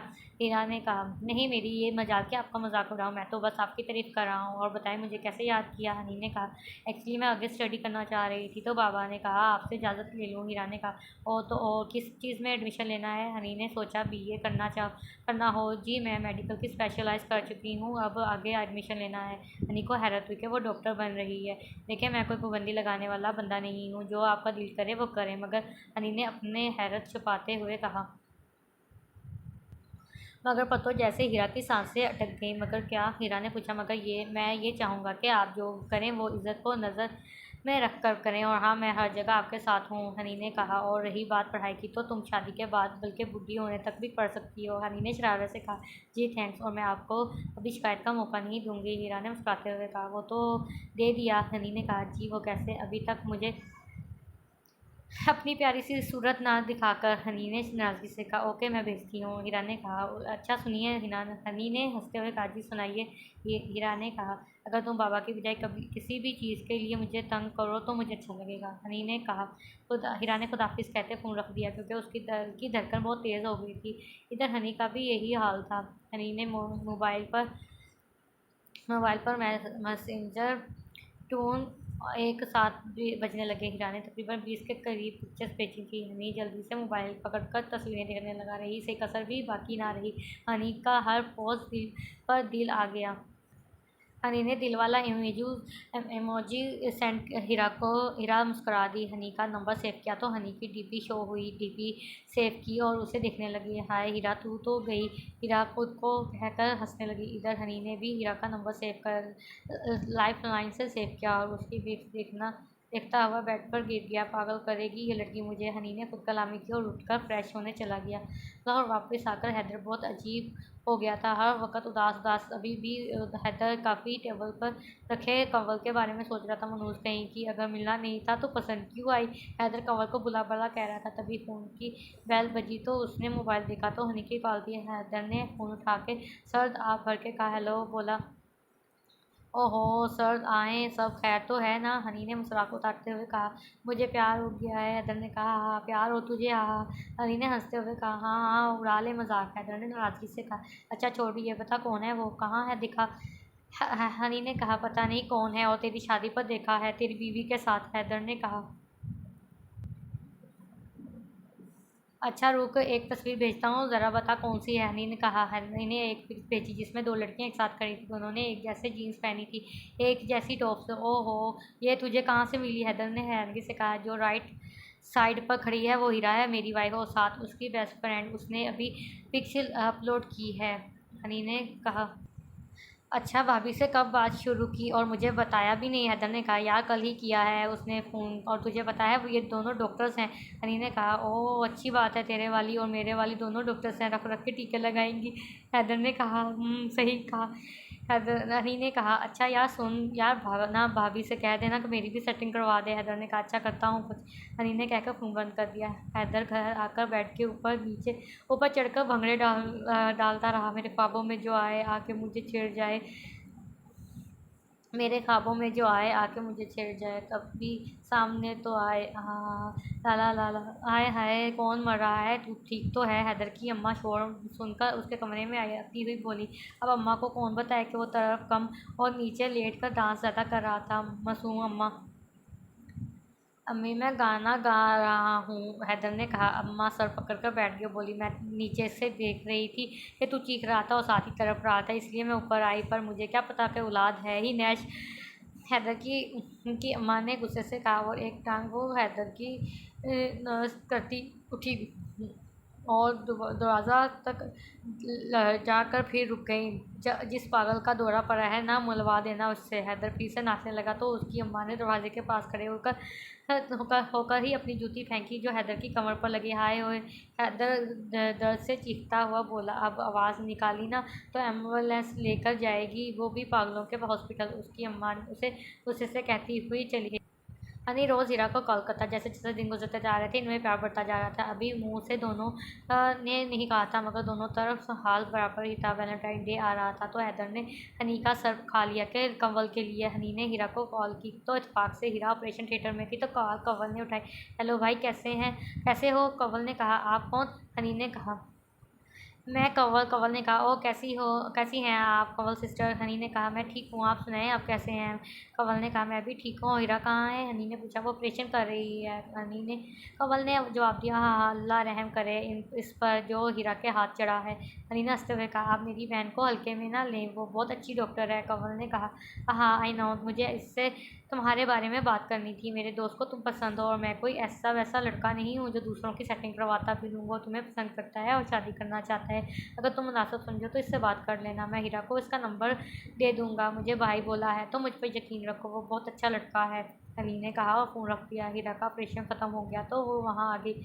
ओह हेलो, क्या हुआ? कहाँ गुम हो? हीरा ने कहा। हनी भाई की कॉल आई थी, कंवल ने बताया। हाँ तो क्या हुआ? हीरा ने कहा। फिर कंवल ने हीरा को सारी बात बताई। हाँ तो फिर क्या सोचा? मेरी मानो तो एक दफ़ा ट्राई कर लो, हीरा ने कहा। कर लूँ ट्राई? फिर कंवल ने कहा। हाँ कर लो, दोनों सही बूढ़ी होंगी। हीरा ने दोनों दोनों साथ ही बूढ़ी होंगी, हीरा ने हंसते हुए कहा तो कंवल भी हंसने लगी। हीरा ने हनी को मैसेज किया तो वो क्लास लेने जा रहा था तो उसने कहा शाम को कॉल करने का बोलकर मोबाइल बंद कर दिया। जी जनाबे आली, क्या हाल है? हनी ने हीरा को कहा। ठीक हूँ, हीरा ने थके हुए लहजे में कहा। क्या हुआ, तबीयत तो ठीक है? हनी ने फिक्रमंदी से कहा। ठीक हूँ, बस थोड़ा थक गई हूँ। और आप कैसे हैं? हीरा ने कहा। आप छोड़ दो, तुम कहा करो मुझे, तुम्हें हक है। हनी ने कहा। अच्छा जनाब, तुम क्या कर रहे हो? हीरा ने कहा। लेटा हुआ हूँ, आ जाओ तुम भी। हनी ने शरारत से कहा। हीरा ब्लश हुई और बोली। मैं सोने लगी हूँ, कल बात होगी। हनी का कहका बुलंद हुआ और बोला। अच्छा, टेक केयर। हीरा वापस आ चुकी थी, मरीज से आते ही सो गई। जब सुबह उठी तो साथ ही उसके फ्लावर्स पड़े थे। उसके कमरे में बहुत से फूलों के बुके थे, साथ ही बहुत सारी चॉकलेट और गिफ्ट। उसने मोबाइल देखा तो हनी ने बहुत सारे दिलों और किस वाले इमेजेस सेंड किए थे और साथ ही लिखा था will you be my Valentine Day. Heera ने यस का मैसेज भेजा और साथ ही हनी का आई लव यू का टेक्स्ट आया। हीरा ने भी आई लव यू टू का मैसेज किया। फिर हनी ने कॉल की। हेलो, हीरा ने कहा। जी मेरी जान, कैसी हो और कैसा लगा सब? हनी ने कहा। मैं ठीक हूँ, और तुमने ये सब वहाँ रहकर कैसे किया? हीरा ने कहा। जिन्हें मोहब्बत हो वो सब कुछ कर जाते हैं, ये तो कुछ भी नहीं। हनी ने प्यार से कहा। हाँ हाँ अच्छा, वैसे सब बेहद खूबसूरत है, हीरा ने कहा। तुमसे कम मेरी जान, हनी ने कहा। आज यूनी नहीं गए? हीरा ने कहा। नहीं, यहाँ आज छुट्टी है, वैलेंटाइन डे है ना इसलिए। अच्छा सुनो, वीडियो कॉल पे आओगी? हनी ने कहा। वीडियो कॉल क्यों? हनी ने कहा। हीरा ने कहा। पहली दफ़ा बुला रहा हूँ, कदर ही नहीं है। हनी ने नाराज़गी से कहा। अच्छा आ रही हूँ। हीरा ने कहा। वीडियो कॉल पर आ गई। हनी ने कॉल पिक की और सीधा होकर लेटा। वो ब्लैक ब्लैक टी शर्ट में तबाही मचा रहा था। हीरा अपने बाल बांधने लगी। ऐसे ही रहने दो, अच्छी लग रही हो वैसे तुम पिक में, इतनी नहीं प्यारी जितनी लाइव हो। हनी ने कहा। हीरा हंसी। अच्छा सुनो, हीरा ने कहा। जी हीरा ने हनी ने अच्छा सुनो, हनी ने कहा। जी हीरा ने कहा। I love you so much, Honey ने कहा। मी टू, हीरा ने कहा। मुझे नहीं पता मुझे कब तुमसे मोहब्बत हो गई, मगर तुम वो वाहिद लड़की हो मेरी ज़िंदगी में जिससे मैं इतना प्यार करता हूँ। मैंने कभी वैलेंटाइन डे नहीं मनाया, सोचा था जिसका हक होगा उसके साथ इज्जत से मनाऊंगा। हनी ने कहा। ये सब बताया नहीं किसने कहा ने किया ये सब बताया नहीं किसने किया? हीरा ने कहा। हैदर ने, वो कंवल के लिए कर रहा था तो सोचा मैं भी कर लूँ, आज मोहब्बत का इजहार कर दिया जाए। हनी ने कहा। क्या हैदर और कंवल? हैरानगी से बोली। जी हैदर और कंवल आज डेट पर जा रहे हैं। हनी ने कहा। ओह बहुत खूब, वैसे मुझे नहीं पता। हीरा ने कहा। मुझे भी कल रात को ही पता चला, हनी ने कहा। अच्छा चलो बाद में बात करते हैं, मैं फ़्रेश होकर नाश्ता कर लूँ। हीना ने कहा। चलो खुदा हाफिज़। और हाँ, आई मिस यू, हनी ने कहा। मिस यू टू, हीरा ने कहकर कॉल काट दी। देखा है पहली बार साजिद की आंखों में प्यार। हैदर घंटों उसके घुटनों के बल बैठकर कंवल को प्रपोज कर रहा था। ऐसे करते हैं प्रपोज? कंवल गुस्से से बोली।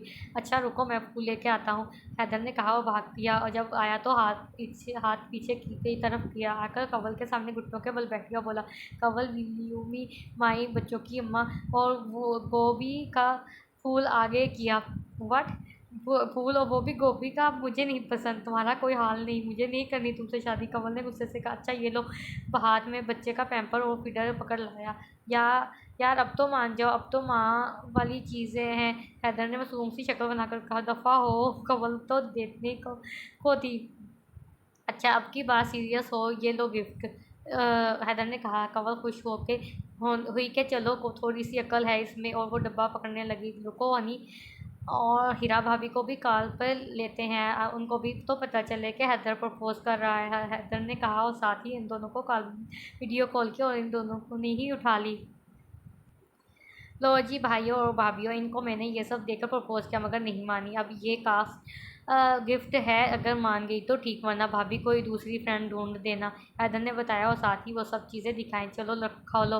हैदर ने मोबाइल सेट किया और साथ ही अपने सर पर हेलमेट पहन लिया और कानों में धुएं दे दी। कंवल गिफ्ट खोलने लगी। गिफ्ट खोलते ही एक चीख बुलंद हुई। चिपकली, कंवल ने डरते हुए कहा। चल अब तो सही, सुबह अब उसका ऑपरेशन कर, अब ये डॉक्टर बनी फिरती है ना, हैदर ने कहा। साथ ही हीरा और हनी का हंस कर बुरा हाल था। अब कंवल तकरीबन हैदर की गोद में चढ़ गई थी।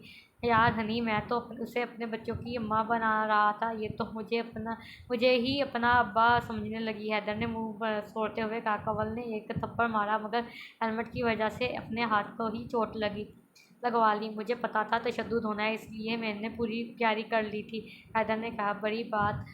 बुरी बात हैदर, ऐसे प्रपोज करते हैं, हनी ने कहा। अच्छा ये लो रिंग, हैदर ने डब्बे आगे करते हुए कहा। कंवल घूरकर डब्बी को देख रही थी कि कहीं फिर से कोई शरारत। ओ होए असली है, ओए होए असली है, हैदर ने कहा। कंवल ने हाथ आगे बढ़ाकर डब्बा पकड़। यार लड़की तो मान गई थी, बस ऐसे ही एटीट्यूड दिखा रही थी, हैदर ने एक आंख दबाते हुए कहा। कंवल ने डब्बा खोला। कंवल चलाई। डब्बे के अंदर मेंढक था जो कि कंवल के ऊपर चढ़ गया था। हैदर मोबाइल का पकड़कर भागा और बोला, ऑपरेशन कर देना, मैं लाश लेने आ जाऊंगा, ये मेंढक तुम ही खाओगे। कंवल गुस्से से हैदर की तरफ भागी। हनी की रात को आँख खुली तो हीरा की कॉल देखकर टाइम देखा। हनी ने हीरा को कॉल की। कैसी हो मेरी जान? हनी ने कहा।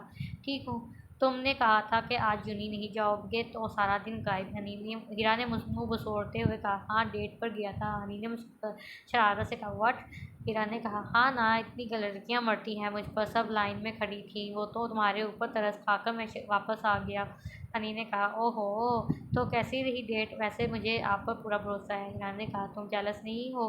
हनी ने पूछा। नहीं, हीरा ने कहा। हाँ, इतना हैंडसम बंदा काबू करके बैठ गई, हनी ने कहकर किचन में आया और हीरा को वीडियो कॉल करके मोबाइल सेट किया और खुद फ्रिज से जूस निकालने लगा। तुम्हारी शर्ट किधर है? हीरा ने कहा। क्यों, प्यारा नहीं लग रहा? हनी ने अपने बॉक्स बॉक्स दिखाते हुए कहा। बहुत शो मार ली, सर्दी है, पहन लो कुछ, हीरा ने कहा। मुझे गर्मी लग रही है, हीटर सिस्टम ऑन है, वैसे भी तुम मेरी बीवी हो, तुम्हें सब अलाउ है, हनी कहकर सैंडविच बनाने लगा। हीरा हनी को गौर से देख रही थी। वो बहुत ही हैंडसम था। क्या हुआ, क्या देख रही हो? प्यारा हूँ ना मैं? हनी ने आंखों में शरारत ली कहा। हैदर से बात हुई मेरी? कंवल से बात नहीं हुई, हीरा ने बात बदल ली। हाँ हाँ, अच्छा मार खा के पड़ा है, कल करूँगा बात इससे, हनी ने कहा। वो दोनों इधर उधर की बातें करते रहे। हैदर वापस लाहौर जाने लगा था तो कंवल से मिलने हॉस्पिटल आया। कंवल जब हॉस्पिटल आई तो काफ़ी पी रहा था। कंवल जब बाहर आई तो काफ़ी पी रहा था और साथ ही सिस्टर का हाथ देख रहा था। कंवल को आता देखकर बोला, सिस्टर आपकी शादी जिससे होगी उसका नाम एच से शुरू होगा। कंवल जो पीछे से आ चुकी थी बोली, जी सिस्टर, मेंटल हॉस्पिटल कांटेक्ट करें और हैदर उर्फ एच के लिए एक बेड बुक करवाएं, बहुत शिद्दत से ज़रूरत है उन्हें। तौबा तौबा, तुम्हें डॉक्टर किसने बनाया? तुम्हें तो मेंटल हॉस्पिटल में होना चाहिए था। सिस्टर, इनका ट्रांसफ़र लेटर भी भिजवा दी, मेरे साथ वाला बेड साथ वाला किया मैं, और ये तो एक ही में एडजस्ट कर लेंगे। क्यों Kanwal? My foot, you go to hell, Kanwal तपती हुई बोली। वही तो आया हूँ, चलो मानो जानू, हेल से बाहर जन्नत दिखाऊं, हैदर ने कहा। मुझे नहीं देखनी, जाओ जाओ, बहुत ही बुरे हो तुम, कंवल मुँह फुलाकर बोली। ऑल यूज आल यूज जानी। हैदर ने दिल पर हाथ रखकर कहा, से छोरापन तुम पर ख़त्म है, चलो अब। रिदा की माँ और खाला साथ बैठी थी। अरे बहन, इसे क्या हुआ है? दिन ब दिन सूखती जा रही है, कहीं कोई दिन तो नहीं चढ़ गया? रिदा की खाला उसकी तरफ इशारा करती बोली, कैसी बात कर रही हो बाजी, बस बीमार है। रिदा की माँ बोली, मेरी माँ तो दम वगैरह करवाओ इसका। रिदा की खाला बोली, जी बाजी करवाती हूँ। रिदा की अम्मा और क्या बोलती। अयान आजकल मुसलसल ऑफिस में था, एक मिनट भी हीरा को नहीं भूला। काश हीरा मेरे पास होती। मेरे साथ ऐसा कभी नहीं हुआ। बहुत सी लड़कियां हैं मेरी ज़िंदगी में, मगर तुम जैसी कोई भी नहीं ढूंढूंगा तो ढूंढ तो लूँगा फिर तुम्हें मेरी ढूंढ तो लूँगा फिर तुम मेरी। इसको सोच ही सोच में हीरा से मुखातब अयान मुस्कुराया। रीता कब से बैठी आने वाले वक्त के बारे में सोच रही थी। अयान से दोस्ती उसकी एक दोस्त ने करवाई थी। अयान तुम किधर हो? क्या वाकई वो मुझे एक पेपर समझता था, जैसे वो इस्तेमाल करके छोड़ गया। क्या मैं उसकी प्यार भरी बातों का शिकार हो गई? क्या अब ये बच्चा बेनाम आएगा या सारी ज़िंदगी इस गुनाह की सज़ा सहेगा? रिदा अपने आप से सवाल करके इस वक्त को कोस रही थी जब वो उसके धोखेबाज अयान की बातों में आ गई थी। अयान कब से बेबस खड़ा था, आज वो मरी आया था तो पता चला कि हीरा जा चुकी है। पता नहीं कहाँ आखिर तक हार कर वापस लाहौर से कल ये निकला। घर आते ही पोर्च में खड़ी न्यू स्पॉट कार देखकर हैरान हुआ। हनी तो यहाँ नहीं है, तो ये किसकी है? खुद कलामी की। माम किधर हैं आप? अयान घर में दाखिल हुआ। नूर बेगम आई और उसे प्यार किया। माम ये कार किसकी है? अयान ने पूछा। हनी की। नूर बेगम ने कहा, हनी तो जा चुका है ना? अयान ने कहा, जी जान उसके ससुराल वालों ने दी है। नूर बेगम ने कहा, ओह। अयान ने कहा, लेटेस्ट मॉडल जिसे वो लेना चाहता था वो हनी के पास। गुस्से से ठोकर मारता हुआ अपने कमरे में आ गया। कमरे में आकर किसी का कॉल करके हीरा का पता ढूंढने पर लगाया। डॉक्टर मोहित के साथ जाना था हीरा को सेमिनार अटेंड करने। उसे एक हफ्ते की लीव मिली थी। हीरा ने सोचा कि पहले थोड़ी शॉपिंग कर ले, थोड़ा माइंड भी फ्रेश हो जाए। हीरा ने बाबा से बात की। उन्हें क्या एतराज़ होना था, वो तो खुद चाहते थे कि वो थोड़ा आराम करे। उसने टिकट बुक करवाई। हनी के पेपर्स हो रहे थे तो ना उसने कॉल की ना हीरा ने तंग किया। रात 2 बजे की फ़्लाइट थी तो वो आकर एयरपोर्ट बैठी और कुछ सोच कर मुस्करा दी। रिदा बार बार यान को कॉल कर रही थी। आखिर थकार का मैसेज किया, कॉल मी प्लीज़। वो फ़ोन रखकर चल पड़ी अबॉर्शन करवाने। हैदर कंवल से मिलने आया तो वो वहीं नाइट शिफ्ट की वजह से सो रही थी। मेरा जीना हराम करके खुद कितने आराम से सो रही है। हैदर ने कहा। पास से गुजरती सिस्टर ने ठंडा पानी मंगवाया और आराम से उसके पास बैठ गया। वो बड़े आराम से सो रही थी। उसके बाल थोड़े ठीक थे तो हैदर ने उसके बाल ख़राब करके उसकी वीडियो बना कर उसके मुंह पर ठंडा पानी डाल दिया। कंवल सलाब बचाओ कहती उठी कैसी हो जान, नहा कर मज़ा आया? हैदर के हाथ हिलाकर कहा। कंवल को बहुत गुस्सा आया। उसने पास से जाती सिस्टर से कॉफ़ी का कप पकड़ा और ना कर जानी, काफ़ी गर्म है, मैं जल जाऊंगा। हैदर ने भागते हुए कहा। हाँ तो जलो, कंवल ने कहा और काफ़ी उसके मुंह पर फेंकने लगी कि वो बाहर की जानब भाग गया। कंवल पीछे लपकी। हनी परेशान सा बाहर निकला कि मीना मिल गई। सुनो Rakan, can I have your 3 minute? Meena बोली। जी। हनी बोला। देखो रकन, आई एम सॉरी, जो भी कहा किया माफ़ कर दो। मीना बोली। हनी ने उसकी तरफ देखा तो वो शर्मिंदा थी। Okay, you should focus on your study, Honey ने कहा। All well. मीना बोली। देखो क्या तुम कॉफ़ी पी सकते हो मेरे साथ? मैं समझूंगी कि तुमने मुझे माफ़ कर दिया, मीना बोली। हनी ने उसकी तरफ देखा। हनी को मजबूरन मानना पड़ा। और काफ़ी सेंटर चल दिए। इस बात से अनजान के एक और नफूस इन दोनों को चलता देखता इन दोनों के पीछे चल दिया। रिदा डॉक्टर के क्लिनिक बैठी थी। मैं गुनाह पर गुनाह कर रही हूँ, वो भी कत्ल, पर मैं और क्या करूँ? रिदा को माँ होने का एहसास हुआ। सिस्टर अंदर आई और उसे कपड़े चेंज करने को कहा। रिदा चेंज करके आई तो सिस्टर पेपर लेकर आई। यहाँ साइन कर दो, सिस्टर बोली। रिदा ने साइन कर दिया और डॉक्टर का वेट करने लगी। सोनी सोनी तू राजी। पंजाबी गाना है। हैदर कंवल के सामने बैठकर गाना गा रहा था। Haider please stop it. Kanwal ने कानों पर हाथ रखते हुए कहा, यार अब तुम मुझे अंडरस्टैंड कर रही हो। अच्छा ये वाला सुनो। हैदर ने कहा, बेतहाशा हम इश्क करने लगे तुमसे। दफ़ा हो। कंवल गाड़ी का दरवाज़ा खोलकर बैठ गई। लड़की तुम पछताओगी, मेरे जैसा लड़का ढूंढ कर दिखाओ, हैदर कहकर गाड़ी में बैठ गया। हनी ने हीरा को टेक्स्ट करके कॉल करने का कहा। वो दोनों काफ़ी शौक के बाहर खड़े थे। क्या हुआ? मीना ने उसे रुकते हुए देखकर कहा। कुछ नहीं, चलो, हनी ने कहा और अंदर चला गया। हैदर और कंवल रेस्टोरेंट में बैठे थे। क्या खाओगी? हैदर ने कंवल से पूछा। जो तुम मंगवा लो। कंवल ने कहा। सोच लो। अच्छा चलो। अच्छा मैं मंगवाता हूँ। हैदर ने कहा। हैदर ने कहा। यस। वेटर ने कहा। मेन्यू नंबर 2505 लेके आओ, 7 कोल्ड ड्रिंक। हैदर ने कहा। तुम्हें यहाँ का मेन्यू पता है? कंवल ने कहा। जी हनी के साथ अक्सर आ जाता हूँ तो यही खाता हूँ। हैदर ने कहा। थोड़ी देर रुक कर खाना आया तो कंवल के साथ सामने प्लेट रखी गई। कंवल ने स्माइल करते हुए खोला। ओ ये क्या है? कंवल ने चीखते हुए कहा। कंवल के सामने डेलाइट रेप परा पराठा खाओ। हैदर ने कहा। मैं नहीं खा रही, खुद ही खा लो, कहकर कंवल गाड़ी की तरफ चली गई और हैदर भी उसके पीछे दौड़ा। वीरा ने एक उम्मीद के तहत अयान को फ़ोन किया। अयान के फ़ोन पर रिंग जा रही थी। अयान ने फ़ोन उठाया। कहाँ थे तुम? वीरा ने कहा। बस थोड़ा काम में मसरूफ़ था। तुम बताओ? अयान ने थोड़े बेजार लहजे में कहा। अब क्यों चेक कर रही है ये? अयान ने सोचा। अयान मैं तुमसे कुछ कहना चाहती हूँ। I am pregnant. रज़ा ने कहा। क्या? अयान तकरीबन उछला। ये कैसे पॉसिबल है? अयान ने कहा। क्या मतलब कैसे पॉसिबल है? क्या तुम सब भूल गए हो? रिदा ने कहा। मैं कैसे मान लूँ ये मेरा बच्चा है? अगर तुम मेरे साथ बिना किसी रिश्ते के रह सकती हो तो किसी और के साथ भी रह सकती हो। अपना गुनाह मेरे सर ना डालो। अयान ने कहते ही फ़ोन बंद कर दिया। रिदा तो इस ख्याल से डॉक्टर को टाल आई थी कि क्या पता वो बच्चे का सुनकर खुश हो जाए जो उसके साथ मोहब्बत का दावेदार था, मगर यहाँ तो सब उल्टा हुआ। हनी मीना के साथ बैठा मुसलसल हीरा को निकाल कर रहा था। लड़की इतनी मजबूत होनी चाहिए कि लड़के को उसे पाने के लिए खुदा से रजू करना चाहिए, ना कि वो खुद लड़के के पाँव में गिरे। ऐसी लड़की अपनी इज्जत खो देती है। हनी बोला तो मीना को लगा जैसे उसे सुना रहा हो। मीना ने वेटर को इशारा किया।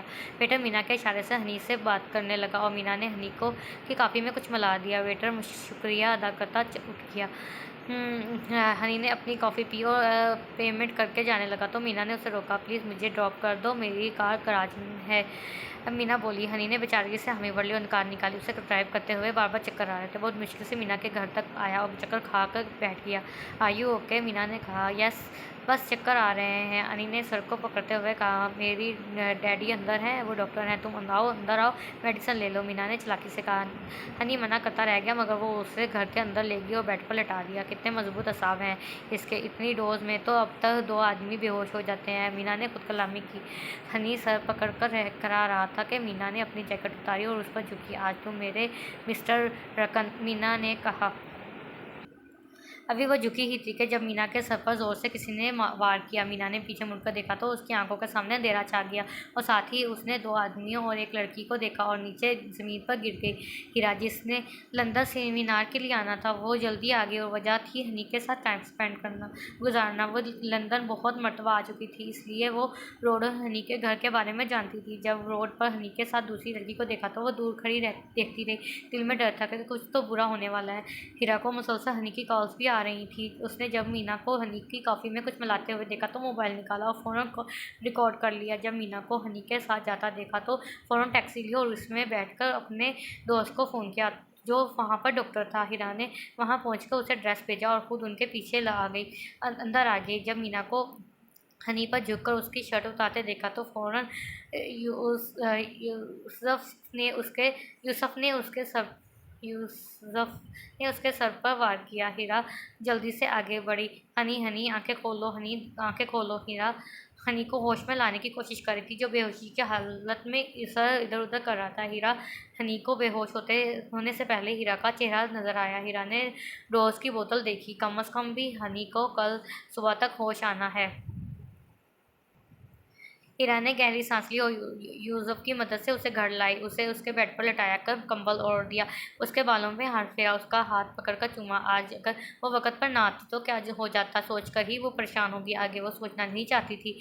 हीरा ने बाहर आकर घर देखा। साफ सुथरा डिपार्टमेंट लगता नहीं था कि एक मर्द अकेला रहता। हर चीज़ नफासत से रखी थी। अचानक हनी का मोबाइल बजने लगा। हीरा अंदर आई। हनी की जीन्स से मोबाइल निकाला तो लिखा आ रहा था हैदर कॉलिंग। हीरा ने फ़ोन उठाया और बोली अस्सलाम वालेकुम। हैदर किसी लड़की की आवाज़ पर चौंका। वालेकुम सलाम, आप कौन? हीरा ने पूछा। हैदर ने पूछा। हीरा ने अपने बारे में और हनी के साथ जो हुआ उसके बारे में सब हैदर को बताया और कहा कि किसी से जिक्र ना करे। हैदर ने हामी भर ली और मीना का पूछा। उसे यूसुफ के हवाले किया है, वो उसे देख लेगा। जोसेफ के हवाले किया है, वो उसे देख लेगा, हीरा ने कहा। हैदर ने ख्याल रखने का कहकर कॉल काट दी। हीरा किचन में आई और अपने लिए सैंडविच बनाने लगी। साथ ही जो यूसुफ को कॉल की, जो दूसरी बेल पर उठा ली। हीरा, हेलो हीरा, कैसी हो? यूसुफ ने कहा, मैं ठीक हूँ, तुम बताओ क्या बना? हीरा ने कहा, इसकी तुम फिक्र मत करो, वो तुम्हारे रास्ते में नहीं आएगी। उसका प्लान था कि वो हनी के साथ कुछ फिक्सर बना के उसे ब्लैकमेल करेगी। उसका ख्याल था कि हनी खुददार आदमी है, इज्जत के डर से उससे शादी कर लेगा। यूसुफ ने तफसील बयान की। हीरा सर पकड़कर सोफे पर बैठ गई। और बताओ, तुम्हारी बीवी और बेबी कैसा है? हीरा ने पूछा, ठीक है, तुम घर आओगी? यूसुफ ने कहा, हाँ, हनी ठीक हो जाए तो उसके साथ आऊँगी। हीरा ने कहकर फ़ोन रख दिया। हीरा जब वो एक दफ़ा लंदन आई थी तो यूसुफ की वाइफ तकलीफ़ में थी, तो कोई भी हॉस्पिटल डिलीवरी नहीं कराता, तो हीरा ने उसकी डिलीवरी अपने तौर पर की। बेबी और क्रिस्टिना को बचा लिया। जो तब से वो और जोसेफ की फैमिली फ्रेंड थे। जब भी लंदन आती उनके घर ज़रूर जाती। हीरा ने एक उम्मीद के तहत अयान को फ़ोन किया। अयान के फ़ोन पर रंग जा रही थी। अयान ने फ़ोन उठाया। कहाँ थे तुम? मैंने ना कुछ पेज आगे किए हैं क्योंकि वही बात बार बार रिपीट हो रही थी, इसलिए मैंने कुछ पेज आगे कर दिए क्योंकि बार बार लिखा हुआ आ रहा था। तो अभी भी मैं यहाँ से स्टार्ट करती हूँ क्योंकि हमने ये पढ़ लिया था। जब भी वो लंदन आती है उनके घर ज़रूर जाती है। देखो कवल, मेरे पास ना आना, दूर रहो मुझसे। हैदर ने डरते हुए कहा, क्यों, तुम्हें शर्म नहीं आती? देखो कवल, मेरे पास ना आना, दूर रहो मुझसे। हैदर ने डरते हुए कहा, क्यों, तुम्हें शर्म नहीं आती कि इतने बड़े होकर जैक्सन से डर रहे हो? कवल ने कहा, नहीं, तुम जैक्सन कह रही हो, मुझे लगता है ये गाय को लगाते हैं, तुम इंसानों वाला लगा दो। हैदर कवल के हाथ में एक्स्ट्रा लार्ज इंजेक्शन देकर घबराया। हाथ ऊपर करो, या ये तो मैं लगा कर रहूँगी। तुम्हें बुखार हो रहा है ना? कवल ने कहा, ये लो, लगा लो, तुम खुश हो जाओ। हैदर सीधा होकर लेटा हुआ बोला। कंवल ने जल्दी से इंजेक्शन बदला और लगा दिया। डॉक्टर या नर्स ने शादी करने का ये फ़ायदा होता है कि इलाज फ्री हो जाता है। हैदर ने कहा, ड्रामेबाज। कंवल कहकर बाहर निकल गई। हनी को होश आ गया। वो भारी सर के साथ उठा और सर में बहुत दर्द था। पास पड़ी है कलर लेकर फिर लेट गया। फिर याद करने की कोशिश कर रखा, ऐसा सब याद आ गया। जो आखिरी बात उसे याद थी वो था हीरा का पकारना। वह हैरत से आसपास देखने लगा। थोड़ी देर तक लेटा रहा। जब कुछ बेहतर महसूस हुआ तो शावर लेने चला गया। शावर लेके कमरे से बाहर निकला तो सोफे पर लेटे वजूद को देखा। चोर चोर, हनी चिल्लाया। अरे पागल, अगर चोर होता तो वो ऐसे लेटता होता, चोरी करके जा चुका होता। हनी ने कहा। पास गया, कंबल पीछे किया। हीरा, हनी ने हैरानगी से पूछा। हीरा गहरी नींद में हुई थी। वो टस से मस ना हुई। हनी ने दोबारा कंबल ओढ़ा और किचन में चला गया। इधर हैदर और कंवल और हैदर रेस्टोरेंट में बैठे थे कि हैदर ने कंवल से कहा, कंवल, मैं तुम्हारे घर अपनी अम्मी को भेज रहा हूँ। क्या सच में तुम सीरियस हो? कंवल ने कहा, हाँ जी बिल्कुल, मैंने अपनी से बात कर ली है, वो कल आएंगी तुम्हारे घर। हैदर ने कहा, ओके। कंवल ने कहा। वो दोनों खाना खाने लगे। हीरा शाम 5 बजे के करीब उठी तो हनी भी पास ही सोफे पर सो रहा था। उसे देखकर उठ गया। कैसे हो? तबीयत कैसी है? हीरा ने पूछा। ठीक हूँ, तुम यहाँ कैसे? हनी ने पूछा, मैं यहाँ सेमिनार अटेंड करने आई थी, सोचा कि तुम्हें सरप्राइज़ दूंगी, मगर तुम किसी और के साथ बिजी थे। हीरा ने खुफी से कहा, अरे नहीं, तुम गलत समझ रही हो। हनी ने हड़बड़ा कर कहा, रिलैक्स, मैं मजाक कर रही हूँ। हीरा ने हंसते हुए कहा और शुरू से लेकर आखिर तक सारी बात बता दी। हनी ने फ़ौरन हीरा को गले लगाया। थैंक्स, आज तुम ना होती तो पता नहीं क्या हो जाता। हनी ने उसका हाथ पकड़ते हुए कहा, मैं हर जगह तुम्हारे साथ हूँ, अब कुछ खिला दो, कल से भूखी हूँ। हीरा ने कहा, चला रेडी हो जाओ, कहीं बाहर चलते हैं। हनी ने कहा, हाँ, फिर वापसी पर तुम्हें होटल छोड़ देना, मुझे होटल छोड़ देना। हीरा ने बाल कवर करते हुए कहा। होटल क्यों? हनी ने कहा, मैं 4 दिन वहाँ रुकूंगी। हीरा ने कहा, क्यों, यहाँ क्या तकलीफ़ है तुम्हें? हनी ने नाराज़गी से कहा, मैं यहाँ कैसे रह सकती हूँ? हीरा ने कहा, क्यों नहीं रह सकती? नहीं खाया जाता तुम्हें? शोहर हूँ, तुम्हारा बॉयफ्रेंड नहीं। हनी ने गुस्से से कहा, आई नो माई लिमिट्स। हीरा ने कहा, मुँह ना तोड़ दूँ, करवा लेना मुझसे, तुम यहीं रहोगी, मैं सामने वाला रूम तुम्हारे लिए सेट करवा देता हूँ, बस बात खत्म। हनी ने कहा, अच्छा। हीरा ने कहा। हैदर की अम्मी कंवल के घर गई थी हैदर का रिश्ता मांगने, तो उन्होंने बाखुशी हाँ कर दी। हैदर तो फूले नहीं समा रहा था। अरे बस कर, पागल हो गया है क्या? हैदर की अम्मा ने उसे डांटा तो तब से नाच रहा था। अम्मी अम्मी, मैं इतना खुश हूँ कि कसम से यकीन नहीं आ रहा। हैदर ने कहा, हाँ, यकीन तो मुझे भी नहीं आ रहा, तेरे जैसे गधे को इस लड़की ने पसंद कैसे किया? हैदर की अम्मा ने कहा। अम्मी, हैदर ने फुफकी से बोला, चल अब दफ़ा हो जा, यहाँ से काम करने दे मुझे। हैदर की अम्मी ने कहा, अच्छा अम्मा सुनो ना, अमर को तो वापस बुला लो, बेचारा क्या अब अपने भाई की शादी में भी नहीं आएगा। आपने उसे हॉस्टल भेजा है। हैदर ने कहा, और क्या तेरे साथ रखकर उसे भी बिगाड़ लेती। चल अब जा यहाँ से। हैदर की अम्मी ने कहा, अच्छा अब जा रहा हूँ। हैदर कहकर अपने कमरे में चला गया। हनी और हीरा लंदन के किसी रेस्टोरेंट में खाना खा रहे थे। तुम और ज़्यादा प्यारी हो गई हो क्या मुझे लग रही हो, हनी ने हैरा को देखते हुए कहा। हीरा हंसी। अच्छा तुम मेरे साथ चलोगी पार्टी में, हनी बोला। कैसी पार्टी, हीरा ने कहा। मेरे दोस्तों ने बहुत बड़ी पार्टी थ्रो की है जो कपल्स की है। तुम्हारे आने से पहले मैं ना जाने का सोच रहा था, मगर अब तुम साथ हो तो साथ चलो। हनी ने कहा, अच्छा कोई थीम है, मेरे पास तो जीन्स के अलावा कुछ नहीं। हीरा बोली, हाँ कपल की ऑप्शन में कम्बिनेशन है, तुम बनोगी मेरी बारबी। हनी ने कहा, मगर कपड़े, हीरा बोली। मैं हूँ ना, मैं ले कर दूंगा। हनी ने बिल देते हुए कहा। बिल देकर हीरा को एक बड़े मॉल में ले गया। हनी ने उसके लिए ब्लू कलर की फेयर वाली मैक्सी पसंद की। हीरा ने उसे घूर कर देखा। इस मैक्सी का गला बहुत बड़ा था। अरे तुम फिक्र मत करो, इसके साथ हम जैकेट ले लेते हैं। हनी जो उसकी नज़रों का मफहूम समझ चुका था, अब हीरा बोला था। अब हीरा मुतमैन थी, सब कवर हो गया था। उन्होंने वो मैक्सी और साथ में जैकेट को जो शोल्डर तक आती थी पैक करवाई और घर आ गए। अब उन्हें रेडी होकर पार्टी जाना था। हनी तैयार होकर उसका इंतज़ार कर रहा था। हीरा रेडी होकर बाहर आई। यू लुक गॉर्जियस, हनी ने कहा। हीरा सर झुका के वहाँ पहुँचकर हनी ने हीरा को सबसे मिलवाया। Meet my wife Heera, Honey ने कहा। और Rakan are you so lucky man, Kristen ने कहा। यस आई एम, हनी ने कहा। सब इन दोनों को रक्स से देख रहे थे। रकन प्लीज संग song for your beautiful wife, Marton ने कहा। दोस्तों की फरमाइश पर वो गाने के लिए स्टेज पर चढ़ गया। We all need that someone who gets you like no one else, right when you need it the most. We all need a soul to rely on, a shoulder to cry on, you cry on, a friend thought the high, the low. I am not gonna make it alone, ला ला ला ला ला ला alone. Heera उसे देखकर मुस्कुरा रही थी और अपनी किस्मत पर रक्स कर रही थी। हनी और वो घर आए और ऐसे ही हंसी खुशी दिन गुजरते गए। कभी शॉपिंग तो कभी पिकनिक। इस बात से अनजान के खुशियाँ हमेशा नहीं रहती। इन दोनों की खुशियाँ आजी थी या हमेशा के लिए, ये तो कोई नहीं जानता था। ये पता प्यार ऐसे ही बना रहे या शायद गलतफहमियों का तूफान सब बहा कर ले जाए। आज हीरा का सेमिनार था। हीरा अपना सामान पैक करने लगी क्योंकि उसे सेमिनार से ही सीधा इस्लामाबाद के लिए निकलना था। हनी उसे ड्रॉप करने जा रहा था। वो आज कुछ चुप सा था। क्या हुआ, सैड क्यों हो, हीरा ने कहा। तुम जा रही हो इसलिए, हनी ने कहा। मुझे तो जाना ही था, हीरा ने कहा। पर तुम्हारे बगैर दिल नहीं लगेगा, हनी ने कहा। पर दिल तो लगाना पड़ेगा, हीरा बोली। हूँ जब पाकिस्तान आऊँगा तब रुखसती कर लेनी है, मैंने अपनी से बात कर ली है, हनी ने कहा। वक़्त के गुजरने के साथ साथ रिदा की माँ को उस पर शक हो रहा था, तो आज उसे डॉक्टर के पास ले आई। फिर डॉक्टर ने जो बताया उसे सुनकर उसकी माँ ने के सर पर तो जैसे पहाड़ टूट पड़ा। वो उसे लेकर खामोशी से घर आई और छोटों को हमसायों के घर भेजकर उसे मारना शुरू कर दिया। किसका गुनाह है, ये तो अपने हाथों से ही अपनी इज्जत का जनाजा निकाल आई। इससे अच्छा था रिदा तू हमें मार देती। उसकी अम्मी उसे मारती बोली, अम्मी मेरी बात तो सुन ले। रिदा मनमनाई, क्या क्या सुनना है, अब कौन कौन सी दास्तां रह गई है। उसकी माँ ने उसे हाथ से पकड़कर दरवाजे तक लाते हुए कहा, निकल जा घर से, हम समझेंगे कि तू मर गई है। उसकी माँ ने उसे बाहर धक्का देकर दरवाज़ा बंद कर दिया। वो बहुत चिल्लाई मगर उसकी वहाँ सुनने वाला कौन था।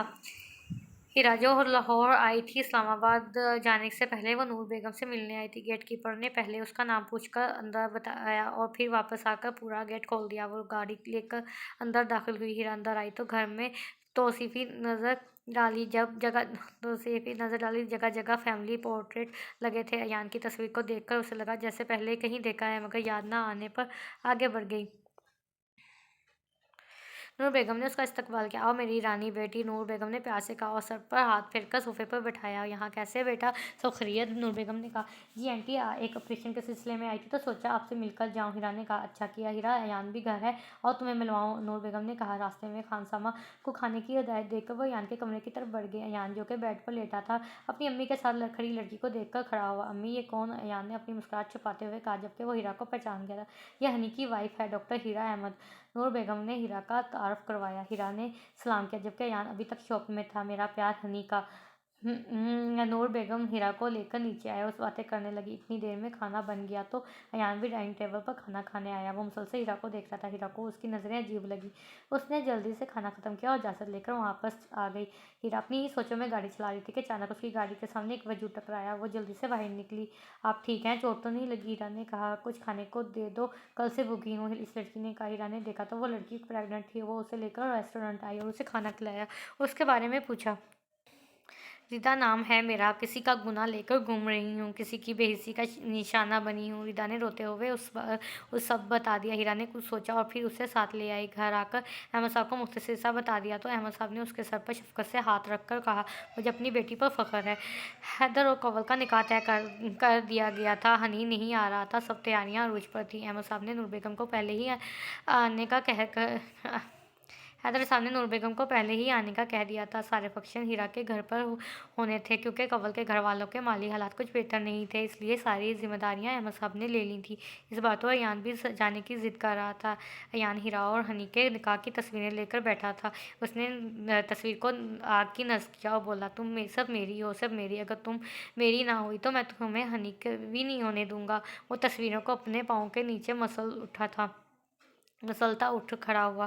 रिदा अपने ऊपर गुजरते वक़्त को सोच रही थी कि क्या था और क्या हो गया।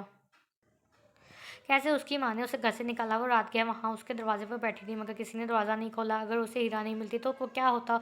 लोग तो उसे नोच कर खा जाते। या मेरे रब, मेरी मुश्किल आसान फरमा दे। वो रोती हुई सजदे में अपने रब से माफ़ी मांग रही थी कि तभी हीरा चाय लेकर आई। हीरा ने रिदा के पास बैठकर उसका कंधा थपथपाया। हीरा, क्या मेरा गुनाह इतना बड़ा है कि उसकी माफ़ी नहीं मिल सकती? रिदा ने कहा। खुदा के हीरा के पास जवाब देने के लिए कुछ नहीं था। मैं अच्छी बात बताऊं क्या है? हीरा ने कहा। क्या? रिदा ने कहा कि तुम अपने गुनाह पर शर्मिंदा हो। देखना, अल्लाह तुम्हें इसका सिला ज़रूर देंगे। हीरा ने कहा। हैदर और कंवल के निकाह में सिर्फ एक हफ्ता रहता था। अयान ने निकाह हो जाने के पहले ही हीरा से बात करने के बारे में सोचा। अब वो किसी मौके की तलाश में था। नूर बेगम और अयान 2 दिन पहले ही अहमद साहब के घर आ गए। रिदा को हीरा ने हॉस्पिटल एडमिट करवाया दिया था कि उसे बहुत वीकनेस थी, तो उसने सोचा कि निकाह वाले दिन ठीक होकर आ जाएगी। हनी की 2 दिन बाद बर्थडे थी, तो हीरा ने उसके पसंदीदा कलर के कपड़ों में उसे वीडियो बनाकर भेजने के बारे में सोचा। अहमद और नूर कंवल की तरफ गए हुए थे। हीरा ने भी आज 2 दिन की लीव ले ली थी, इसलिए जल्दी घर आ गई तो घर पर कोई भी नहीं था। सोचा अभी तैयार होकर वीडियो बना ले और बाद में हनी को सेंड कर दे। उसने हनी की पसंद का 2 पीस टॉप पहना जो उसने ही लंदन में ख़रीद कर दिया था और कैमरा सेट करने लगी। तभी दरवाज़ा खुला और अयान अंदर आया। जी, आपको कुछ चाहिए था? हीरा ने पूछा। जी आप। अयान अंदर आता हुआ बोला। क्या मतलब है आपका? हीरा घबराहट से बोली। मतलब मुझे तुम चाहिए, अयान बोला। हीरा को कुछ गलत होने का एहसास हुआ। आप जाइए यहाँ से, हीरा बोली। तुम हनी को छोड़ रही हो या नहीं? अयान बोला। कभी भी नहीं। अब मज़ीद तुमने बकवास की तो मैं लिहाज नहीं करूँगी। गेट आउट, हीरा ने गुस्से से कहा। अयान चप्पल की चील की तरह चिपका और बोला, तुम मेरी हो, सिर्फ मेरी। अगर ऐसे नहीं तो वैसे ही सही। जब से तुम्हें देखा है तुम्हारे पीछे हूँ। इन दोनों की हाथापाई हुई और वो दोनों गिर गए। अयान के ऊपर हीरा गिरी तो उसकी शर्ट के बटन टूट गए। हीरा ने अपने नाखून अयान के सीने में गाड़े तो वो दर्द से बिलबिला उठा। छोड़ो मुझे, अयान ने कहा। हीरा हनी को सरप्राइज़ देने पाकिस्तान आया तो हीरा के घर आ गया। दरवाजे पर ही नूर बेगम और अहमद साहब मिल गए। अजमीर भी उनके साथ था। वो लोग उसे मिलने और अंदर आ गए। अंदर दाखिल हुए तो शोर आ रहा था। वो लोग हीरा के कमरे की तरफ बढ़े। हनी ने जब अंदर की हालत देखी तो चलाया, ये सब क्या है? अयान हीरा को छोड़कर हनी के पास गया और बोला, हनी देखो, तुम्हारी बीवी मेरे साथ गलत कर रही थी, मैंने सब मना किया तो बोली, हनी मैं वो बात नहीं जो तुम में है। उसने तो तुम्हारा लिहाज भी नहीं किया। हीरा, नहीं, ये झूठ बोल रहा है।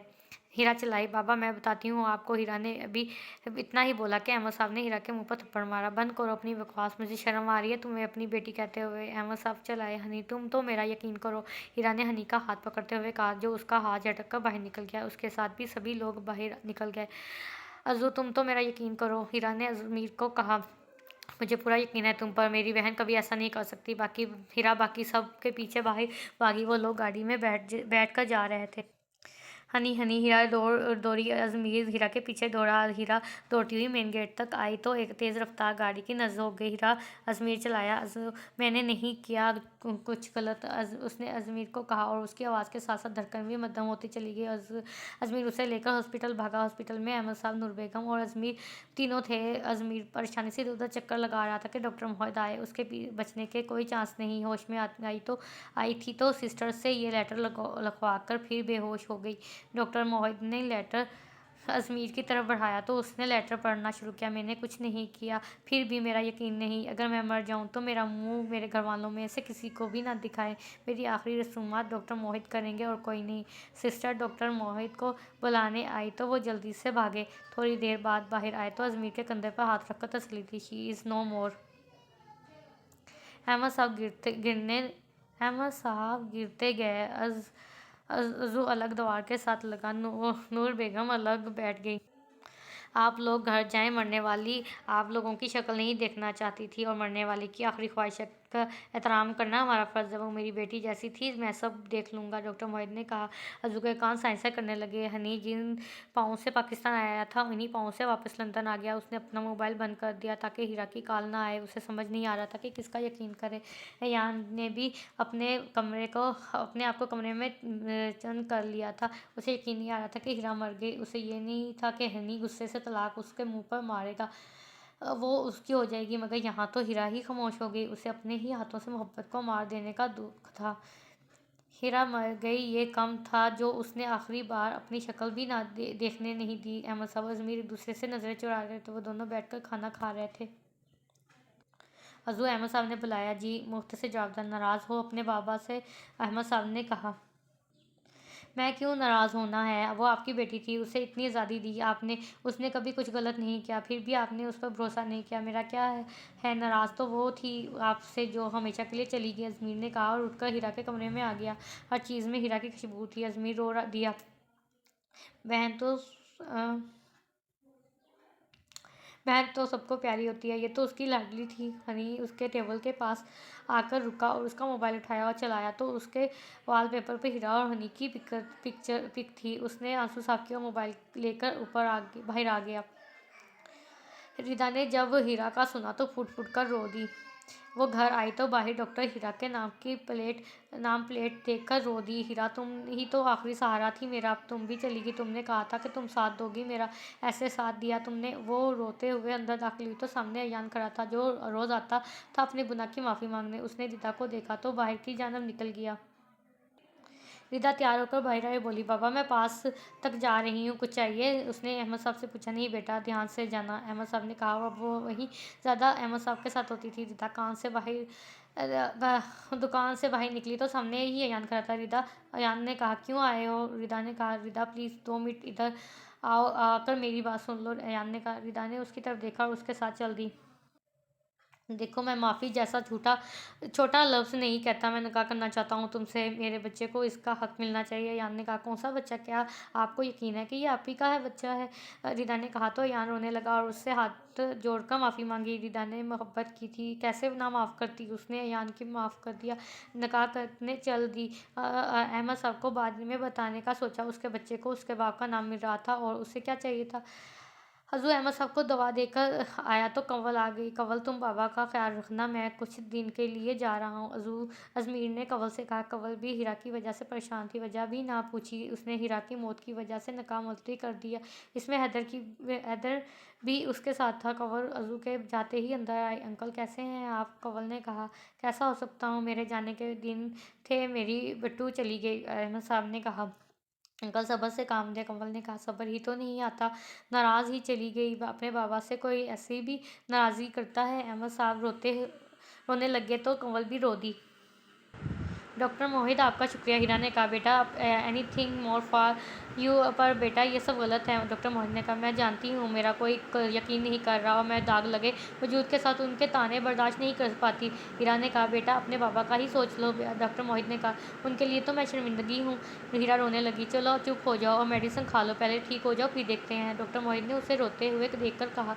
डॉक्टर मोहित उसे अपने क्लिनिक ले आए और कब्र में छोटी ड्यूटी दिखाई थी। बेएतबारी ज़िंदगी से मौत अच्छी। हनी को किसी चीज़ का शौक नहीं था। बेल हुई तो उसने दरवाज़ा खोला तो सामने अज़मीर खड़ा था। ज़्यादा वक़्त नहीं लूँगा तुम्हारा और ना ही हीरा की वकालत करूँगा, अज़मीर ने कहा। हनी ने अंदर बुलाया और अज़मीर अंदर आ गया। अज़ू ने उसे मोबाइल पकड़ाया और कहा, वीडियो देखो लास्ट। हनी ने मोबाइल खोला तो हीरा की इसके लिए लास्ट वीडियो देखी। जू देखता गया, आंखें खुलती गई। हीरा ने जब अयान को देखकर कैमरा चैन किया था तब कैमरा बंद नहीं हुआ था। और नतीजे में ये वीडियो बनाई गई। हनी ने जब देखा तो हाथ मुंह पर फेरा और बोला, हीरा भी आई है क्या? नहीं, और ना ही कभी आएगी। अज़मीर ने कहा, क्यों? मैंने उससे माफ़ी मांग लेता हूँ। हनी ने कहा, हीरा मर चुकी है। अज़मीर ने कहा, क्या? हनी के हाथ से मोबाइल गिरा। उसे लगा अज़मीर मजाक कर रहा है। जी, हीरा मर चुकी है। आपके जाने के बाद आपके पीछे लपकी और रोज़ एक्सीडेंट हो गया। नाराज़ ही चली गई सबसे। अज़मीर उठा और मुझे परसों ही ये मोबाइल मिला तो सोचा आपको दिखा दूँ कि हीरा बेकसूर थी। अज़ू, कह दो कि ये झूठ है। हनी ने उसको झंझोड़ कर कहा, काश ऐसा कह पाता। अज़ू ने कहा, नो नो। हनी अज़ू के पाँव में बैठ चला गया और चीख कर रोने लगा। अज़ू भी उसके साथ देने लगा। मुझे एक मौका तो देती, मैं कब बदगुमान था। एक तरफ मेरा जान से प्यारा भाई और दूसरी तरफ मेरी जान। बताओ, मैं वहाँ से जाता नहीं तो और क्या करता? हनी चीखता हुआ बोला। हनी अज़मीर के साथ ही पाकिस्तान वापस आ गया और अज़मीर ने उसे बड़ी मुश्किल से संभाला था। उसे वहाँ अकेला नहीं छोड़ सकता था। हनी जब घर आया तो सामने नूर बेगम और यान खड़े थे। अयान ने उसे देखकर शर्म से नज़रें झुका ली। हनी, मुझे माफ़ कर दो, हीरा बेकसूर थी। अयान उसके पाँव में बैठता हुआ बोला। हनी गुस्से से लाल हो रहा था। उसके बर्दाश्त करना मुश्किल था। तुम्हारे माफ़ी मांगने से मुझे मेरी हीरा वापस नहीं मिल जाएगी। हनी ने गुस्से से कहा, जाओ लेकर आओ उसे जिसके तुम गुनहगार हो। माफ़ कर दूंगा तुम्हें, हनी बोला। प्लीज़ हनी, ऐसे मत कहो। अयान ने हाथ जोड़े। तो और कैसे कहूँ अयान, हनी गुस्से से बोला। मेरी दुनिया उजाड़ दी तुमने। बचपन से लेकर आज तक अपनी हर चीज़ पहले तुम्हें दी कि तुम बड़े हो अयान, मगर इस बार तुमने मेरी ज़िंदगी ही मुझसे छीन ली। मैं तुम्हें कभी माफ़ नहीं करूँगा। ऐसे ही घुट-घुट कर मरोगे तुम। हनी ने उसका गिरबान पकड़कर कहा। नूर बेगम ने हनी को पकड़ा। अब गुस्सा थूक दो, जाने वाली चली गई, अब क्या फ़ायदा? नूर बेगम ने कहा। हनी गुस्सा पीता आगे बढ़ दिया। माँ थी, अब माँ से क्या झगड़ता? अयान रिदा को लेकर अपने घर आ गया। रिदा ने अहमद साहब को सब मुख्तसर बता दिया था तो उन्होंने इजाज़त दे दी। अयान रिदा का बहुत ख्याल रखता था मगर ज़्यादा चुप ही रहता। रिदा परेशान थी कि आखिर इस चुप की वजह क्या है। वक़्त गुजरता गया। हनी ने अपना बिज़नेस चला लिया। रात दिन मुख्तलिफ मेहनत करके वो अब एक जाना माना बिज़नेस टैंकर बन गया था। रात भर फिर सिगरेट फूँकता, अपने अंदर लगी आग को जम में अपने आप को अजियत देकर कम करता।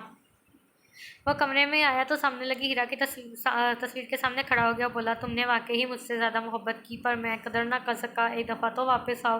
हनी बेड पर आकर लेट गया और हीरा की तस्वीर को देखते हुए सो गया। हीरा बेटा, मर्द के बगैर ज़िंदगी बड़ी मुश्किल गुजरती है, इससे एक दफ़ा बात करके तो देखो। डॉक्टर मौद ने हीरा को समझाने की एक नाकाम कोशिश की। नहीं अंकल, अब तक तो मुझे सब भूल चुके होंगे। मैं अब वापस नहीं जाना चाहती। मैं गाँव चली जाऊँगी आज ही। हीरा ने कहा, ठीक है बेटा, जैसे तुम्हारी मर्ज़ी।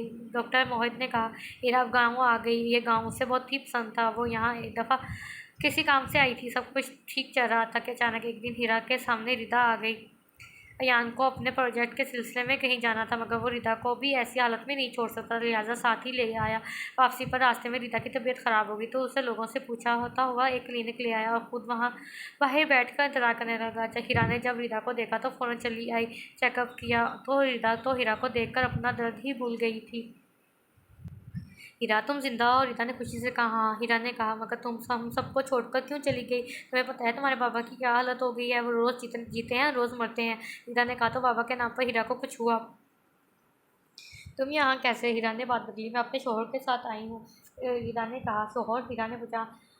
है। हीरा हैरान हुई। रीदा ने हीरा को सब बताया। चलो अच्छा हुआ तुम्हें तुम्हारा हक मिल गया। मैं तुम्हारे शोहर को बताती हूँ कि अभी टाइम है, ऐसी कंडीशन में सफ़र ना करें। हीरा कहकर बाहर आकर उसने देखा, अयान को देखा तो बुत ही बन गई। अयान अभी अलग बुत बना खड़ा था। तुम जिंदा हो? अयान ने कहा। तुम दोनों एक दूसरे को जानते हो? रिदा बोली। रिदा इन दोनों को लेकर अपने घर आई। हीरा इन दोनों को लेकर अपने घर आई। आते ही अयान उसके पाँव में बैठ गया। मुझे माफ़ कर दो हीरा, मैं तड़प रहा हूँ, प्लीज़ माफ़ कर दो, अयान ने कहा। रिदा को अब समझ आया कि अयान इतना चुप क्यों था।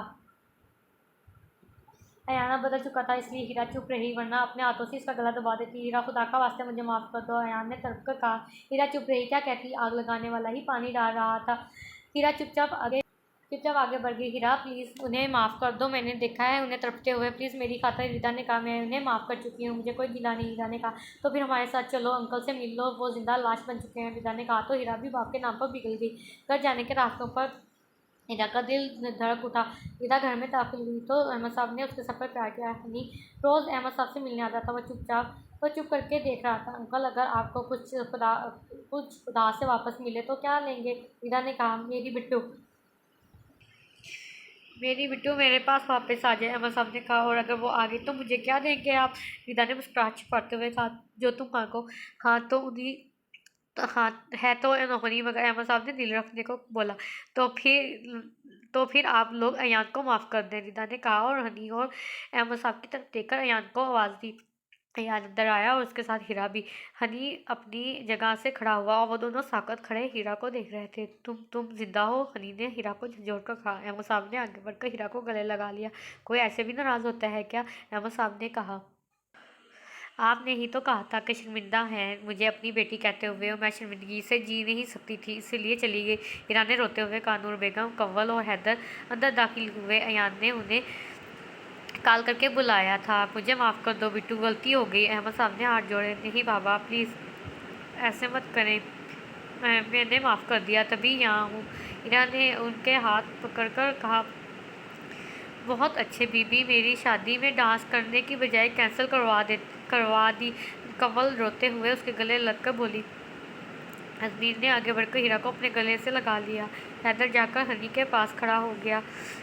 देखो भाभी, मेरे दोस्त को माफ़ कर दो, तुम्हारी याद में बेचारा सिगरेट फूक फूक के काला हो गया है। हैदर ने माहौल की संजीदगी को कम किया तो सब उसकी बात पर हंस दिए। हीरा ने हनी की तरफ देखा तो उसकी आंखों में शिकवा था, तो हीरा ने नज़रें झुका ली। चलो भाई, अब इज्तिमाई शादी रखते हैं, हनी और हीरा की, अयान और रिदा भाभी की, और मेरी और कंवल की। हैदर ने शौक लहजे में कहा, और मैं और मेरी बीवी, अल्लाह माफ़ करे, और मैं और मेरी बीवी किधर गए? अजमीर ने मासूमियत से कहा। तुम कहाँ घुस रहे हो? हैदर ने अजमीर को टांग मारते हुए कहा। अजमीर मुंह बनाकर रह गया तो सब हंस दिए। हीरा उठकर अपने कमरे में आ गई। वो आराम करना चाहती थी। सब कुछ वैसा ही था जैसा वो छोड़कर गई थी, मगर वो खुद बदल गई थी। दरवाज़ा खुला और हनी अंदर आया। हीरा नासमझी में हनी को देखने लगी। क्यों, ज़्यादा हैंडसम हो गया हूँ? हनी ने शरारत से कहा। ऐसे भी क्या करता है हीरा, मेरी जगह पर खुद को रख कर देखो, पता चलेगा। मैं किसी और के साथ तुम्हें बर्दाश्त नहीं कर सकता। क्या वक्ती गुस्सा इंसान को नहीं आता? उसका मतलब ये तो नहीं कि तुम छोड़कर ही चली जाओ, हनी ने कहा। हीरा रोने लगी और बोली, मुझसे बर्दाश्त नहीं हुई तुम्हारी और बाबा की बेएतबारी, इसलिए चली गई। अब रोना नहीं और मुझे माफ़ कर दो, या मैं कान पकड़ूँ? हनी ने कान पकड़ते हुए कहा। हीरा उसके गले लग गई। कंवल, अजमीर और हैदर अंदर दाखिल हुए। क्या ज़माना आ गया है, अपने भाइयों के सामने ही ये लड़का बेहयाई फैला रहा है। उफ, तौबा तौबा। हैदर ने कहा, बीवी है मेरी और तू अपनी को देख। हनी हैदर के सामने आकर बोला, यार मेरे वाली तो लड़ कर ही मर जाएगी, सोच रहा हूँ दूसरा ब्याह कर लूँ। अब भी अपने मेके ही है, आती ही नहीं वहाँ से, क्यों पता नहीं क्या रखा है वहाँ पे, पता नहीं क्या रखा है वहाँ पर, अजमीर ने कहा।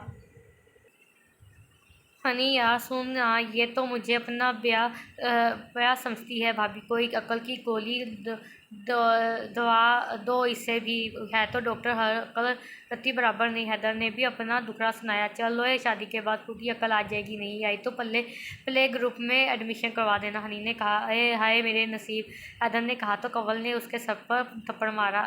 अरे तमीज़ का शोहर हूँ तेरा होने वाला, बेटा समझा है क्या? हैदर ने कहा। पीछे अयान खड़ा हुआ था तो हीरा ने उसे देखकर हनी का हाथ दबाया तो वो उसका मतलब समझ चुका था। जाकर उसने अयान को गले लगा लिया। हीरा आज बिल्कुल फ्री थी। वो शादी की तैयारियां कर रही थी। वो अपनी जॉब शादी के बाद ज्वाइन करना चाहती थी। आज उसने कंवल के साथ हनी के ऑफिस जाकर उसे सरप्राइज़ देने के बारे में सोचा तो वो कंवल के साथ हनी के ऑफिस आ गई। मिस्टर रकन हैं? हीरा ने रिसेप्शन पर खड़ी लड़की से पूछा। यस मैम, वो इस वक्त मीटिंग में है। आपके पास अपॉइंटमेंट है? इस लड़की ने हीरा से कहा। नहीं, मेरे पास अपॉइंटमेंट नहीं है। हीरा ने कहा, तो फिर मैम आप अपॉइंटमेंट लेकर आएँ। सर बगैर अपॉइंटमेंट के किसी से नहीं मिलते, इस लड़की ने कहा। आप मेरी, हीरा बोलने लगी कि वो लड़की, मैम अपार्टमेंट प्लीज़, इस लड़की ने कहा। जब वो फ्री हो तो उन्हें कहना हीरा आई है, अब अपार्टमेंट देंगे, तब ही नहीं आऊँगी। आई थी, अब अपार्टमेंट देंगे तब भी नहीं आऊँगी। हीरा गुस्से से कहकर लिफ्ट की जाना बढ़ गई। वो लिफ्ट के सामने खड़ी थी कि हैदर आ गया। ओह हेलो भाभी, आप यहाँ कैसे? हैदर ने कहा, मैं जा रही हूँ क्योंकि आपके दोस्त बगैर अपार्टमेंट के किसी से नहीं मिलते हैं। हीरा ने सट्टे से लहजे में कहा। ओहो, हैदर बात समझ गया। आए मेरे साथ, हैदर ने कहा। फारिया सुनो, हैदर ने रिसेप्शन पर खड़ी लड़की से कहा। जी सर। वो हैदर को जानती थी क्योंकि वो यहाँ आता रहता था। इन्हें देख रही हो, ये तुम्हारे बॉस की हेड है। हैदर ने हीरा की तरफ इशारा करते कहा। मतलब सर? इस लड़की ने नासमझी से कहा। मतलब ये कि तुम्हारे बॉस की वाइफ है, इन्हें और से देख लो। हैदर ने कहा। ओ सॉरी मैम, मुझे पता नहीं था। उसने घबरा कर कहा। माफ़ी मिलेगी अगर 2 कप चाय मिलेगी तो। हैदर ने शरारत से कहा। और वो हीरा हनी के ऑफिस तक आए। हनी मीटिंग से फारिग होकर निकला तो सामने हीरा को देखकर खुशी से बोला। ओहो माय लव, तुम यहाँ? हनी ने कहा। हाँ, बोर हो रही थी तो सोचा तुम्हारा ऑफिस देख लो, हीरा ने कहा। हैदर ने दोनों के अंदर टांग अड़ाई और बोला। हमें खाना खिलाओ, बहुत भूख लगी है। हैदर ने कहा। अच्छा चलो, तुम ऐसा करो, कंवल को भी बुला लो। हनी ने कहा। सही, तुम लोग जाओ और मैं कंवल को लेकर आता हूँ। हैदर ने कहा। चला गया। हनी हीरा को लेकर बाहर आया और सबसे मिलवाया। सब हैरान थे कि अचानक से वाइफ कहाँ से टपक पड़ी। और सर मुस्कुराते भी है क्योंकि वो हीरा के जाने के बाद किसी से मुस्कुराकर बात नहीं करता था। दुल्हन बनी हीरा, रिदा और कंवल तीनों ही बहुत खूबसूरत लग रही थी। दुल्हन की भी अपनी ही बात होती है, दुल्हनों की भी अपनी ही बात होती है। यहाँ अपना बच्चा पकड़े खड़ा था। लो जी, ये पहला बच्चा है जो अपने माँ बाप की शादी देख रहा है। हैदर को कुछ भी हुई। यान ने रिदा से फीडर लिया तो हैदर बोला।